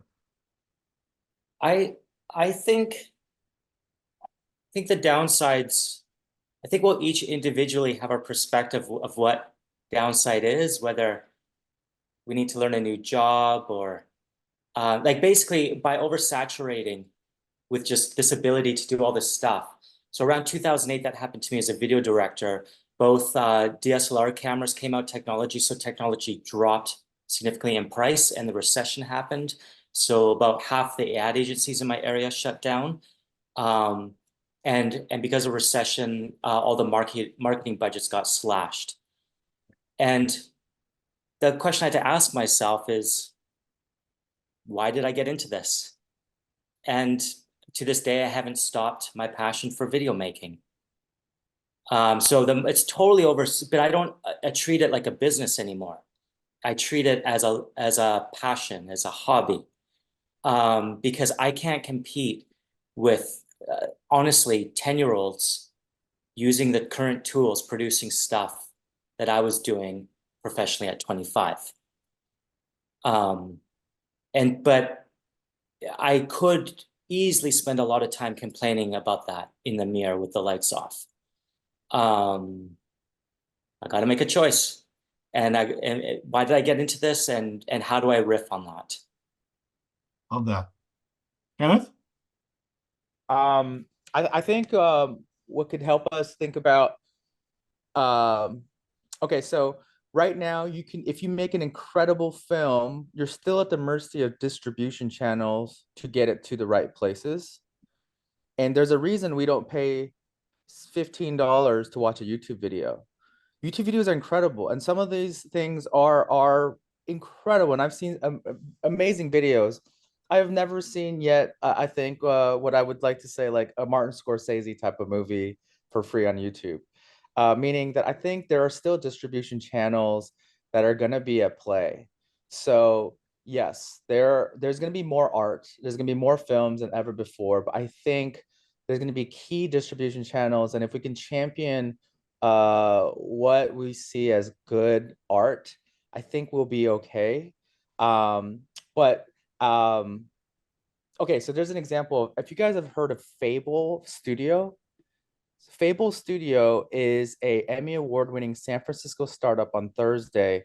Okay, sorry, I'm reading this on Hollywood Reporter. Fable Studio created this streaming platform whereby if you watch a TV show and you really liked it, you can create episodes using AI to continue that show, and you could be on your own channel. So you'll be part of the streaming service. And like I said, I think that's incredible. And I would go to Fable to just watch that. It'd be really hard for me to think that things on there would one day maybe be on, in AMC theaters and things like that. So I think distribution does come to play. Yeah, I love that. As we're talking through this, I'm thinking of chapter, like lots of different things. And by the way, on the book thing, Robert mentioned this somewhere in the chat that there's lots of different things that we could look at for an ongoing discussion like this, like case studies, short think pieces, an application piece, or more theoretical, theological, longer chapters that feel a little bit more academic. The thing about this is a technology that affects us both on a pragmatic level, on a day-to-day level, and also has significant implications for how we think about humanity, how we think about our place in the world, and how we can live faithfully in what we're doing. So I want to say thank you to our panelists for the conversation. We've reached our 11:50 deadline here. So it's getting towards wrapping this up here, and don't take off just yet if you can stick around. I know some people have meetings and stuff like that, but we have a few things to say in wrapping up this whole thing. I wanted to just say, first of all, thank you for being here. We didn't know when we put this together how many people we would have. Like maybe it'd be like 10 people, or maybe it'd be several hundred, or whatever. This is way better than I was hoping for. They have really good turnout, and lots of different people from different perspectives and different experiences, and I can just see that in the conversation that you've been carrying on, and your willingness to participate in the discussion. And I think it's great. There's lots of interesting stuff here. There was so much more that I wanted to get to that we didn't. And I'm guessing that many of you are probably feeling the same way. Why didn't we talk about, such and such? Well, if you feel that way, there is an opportunity. We can keep going with this in some way. So sometime in the next few days, we're going to follow up with an email saying, hey, you want to continue this conversation in some way, be that a podcast or maybe contributing a chapter to this book that we're working on. We would love for you to get back to us. But we also are going to have an opportunity right now for us, for you to give us some feedback. So I'm going to turn it over to Scott for some closing remarks, and then Robert's going to wrap this up for us. So that's it from me. Thank you again for being here. And thank you to all of our wonderful panelists and keynote speakers. By the way, if you guys can stick around for just a few seconds after we wrap things up so we can just, thank you more in person, that would be great. And I'll turn it over to Scott. Yeah, for those of you know me, I'm never one for a loss of words or afraid of shying away from the mic. But in this instance, what I would like to do is just turn it over to Robert to introduce the next one. But I would love for him to reread the prayer that he read at the beginning. I think parenthetically, it brings us back to a place where we can build from. So I'm going to cede my time for that. Yeah, thanks. That was my closing, so I appreciate that. I did put a link up there. I did, it was great. Again, very positive experience. I hope you stay in touch in the orbit of the CCSN and TWU. What they're doing there is amazing, and Kevin and Scott and others, the leadership is terrific, and it's a wonderful community to be part of. But I did put a link up there to other summer workshops in faith and communication. This workshop is part of that, and would love to see you hang out. And if you're interested in any books, I'm sure I have a few free ones, extra free ones I can give away. Okay. Thanks again. Great to meet everybody. Let's pray. Creator of all things, true source of light and wisdom, lofty origin of all being, graciously let a ray of your brilliance penetrate into the darkness of our understanding and take from us the double darkness in which we have been born, an obscurity of both sin and ignorance. Give us a sharp sense of understanding, a retentive memory, and the ability to grasp things correctly and fundamentally. Grant us the talent of being exact in our explanations and the ability to express ourselves with thoroughness and charm. Point out the beginning, direct the progress, and help in completion. Through Christ our Lord. Amen.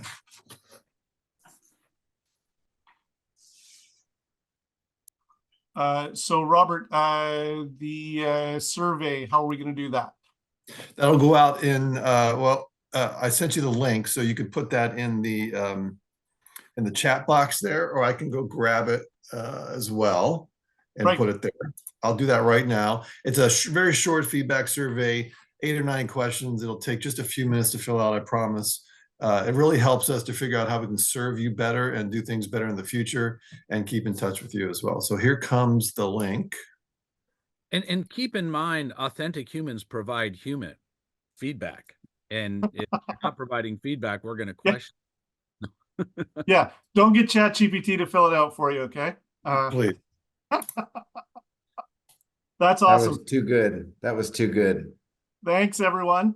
I think that's it. So, What did you just put in the chat? You put the Zoom link. oh, whoops. Yeah, I did put the wrong link. Which would be So, self-referential and existentially probably problematic to try to occupy space while we're occupying it. But, you know, yeah, we're going to get into quantum computing in about 5 years, then we'll really get there. okay, here comes a link. You know, maybe a good thought is to take all of this with a certain dose of humor, right? I mean, if we don't, we can get so burdened down with all the bad and the horrible and whatever. It might be good to sometimes take it a little bit lightly. Yes, there we go. So the link for our follow-up survey is there. We'd love for you to fill that out if you can take a few seconds right now.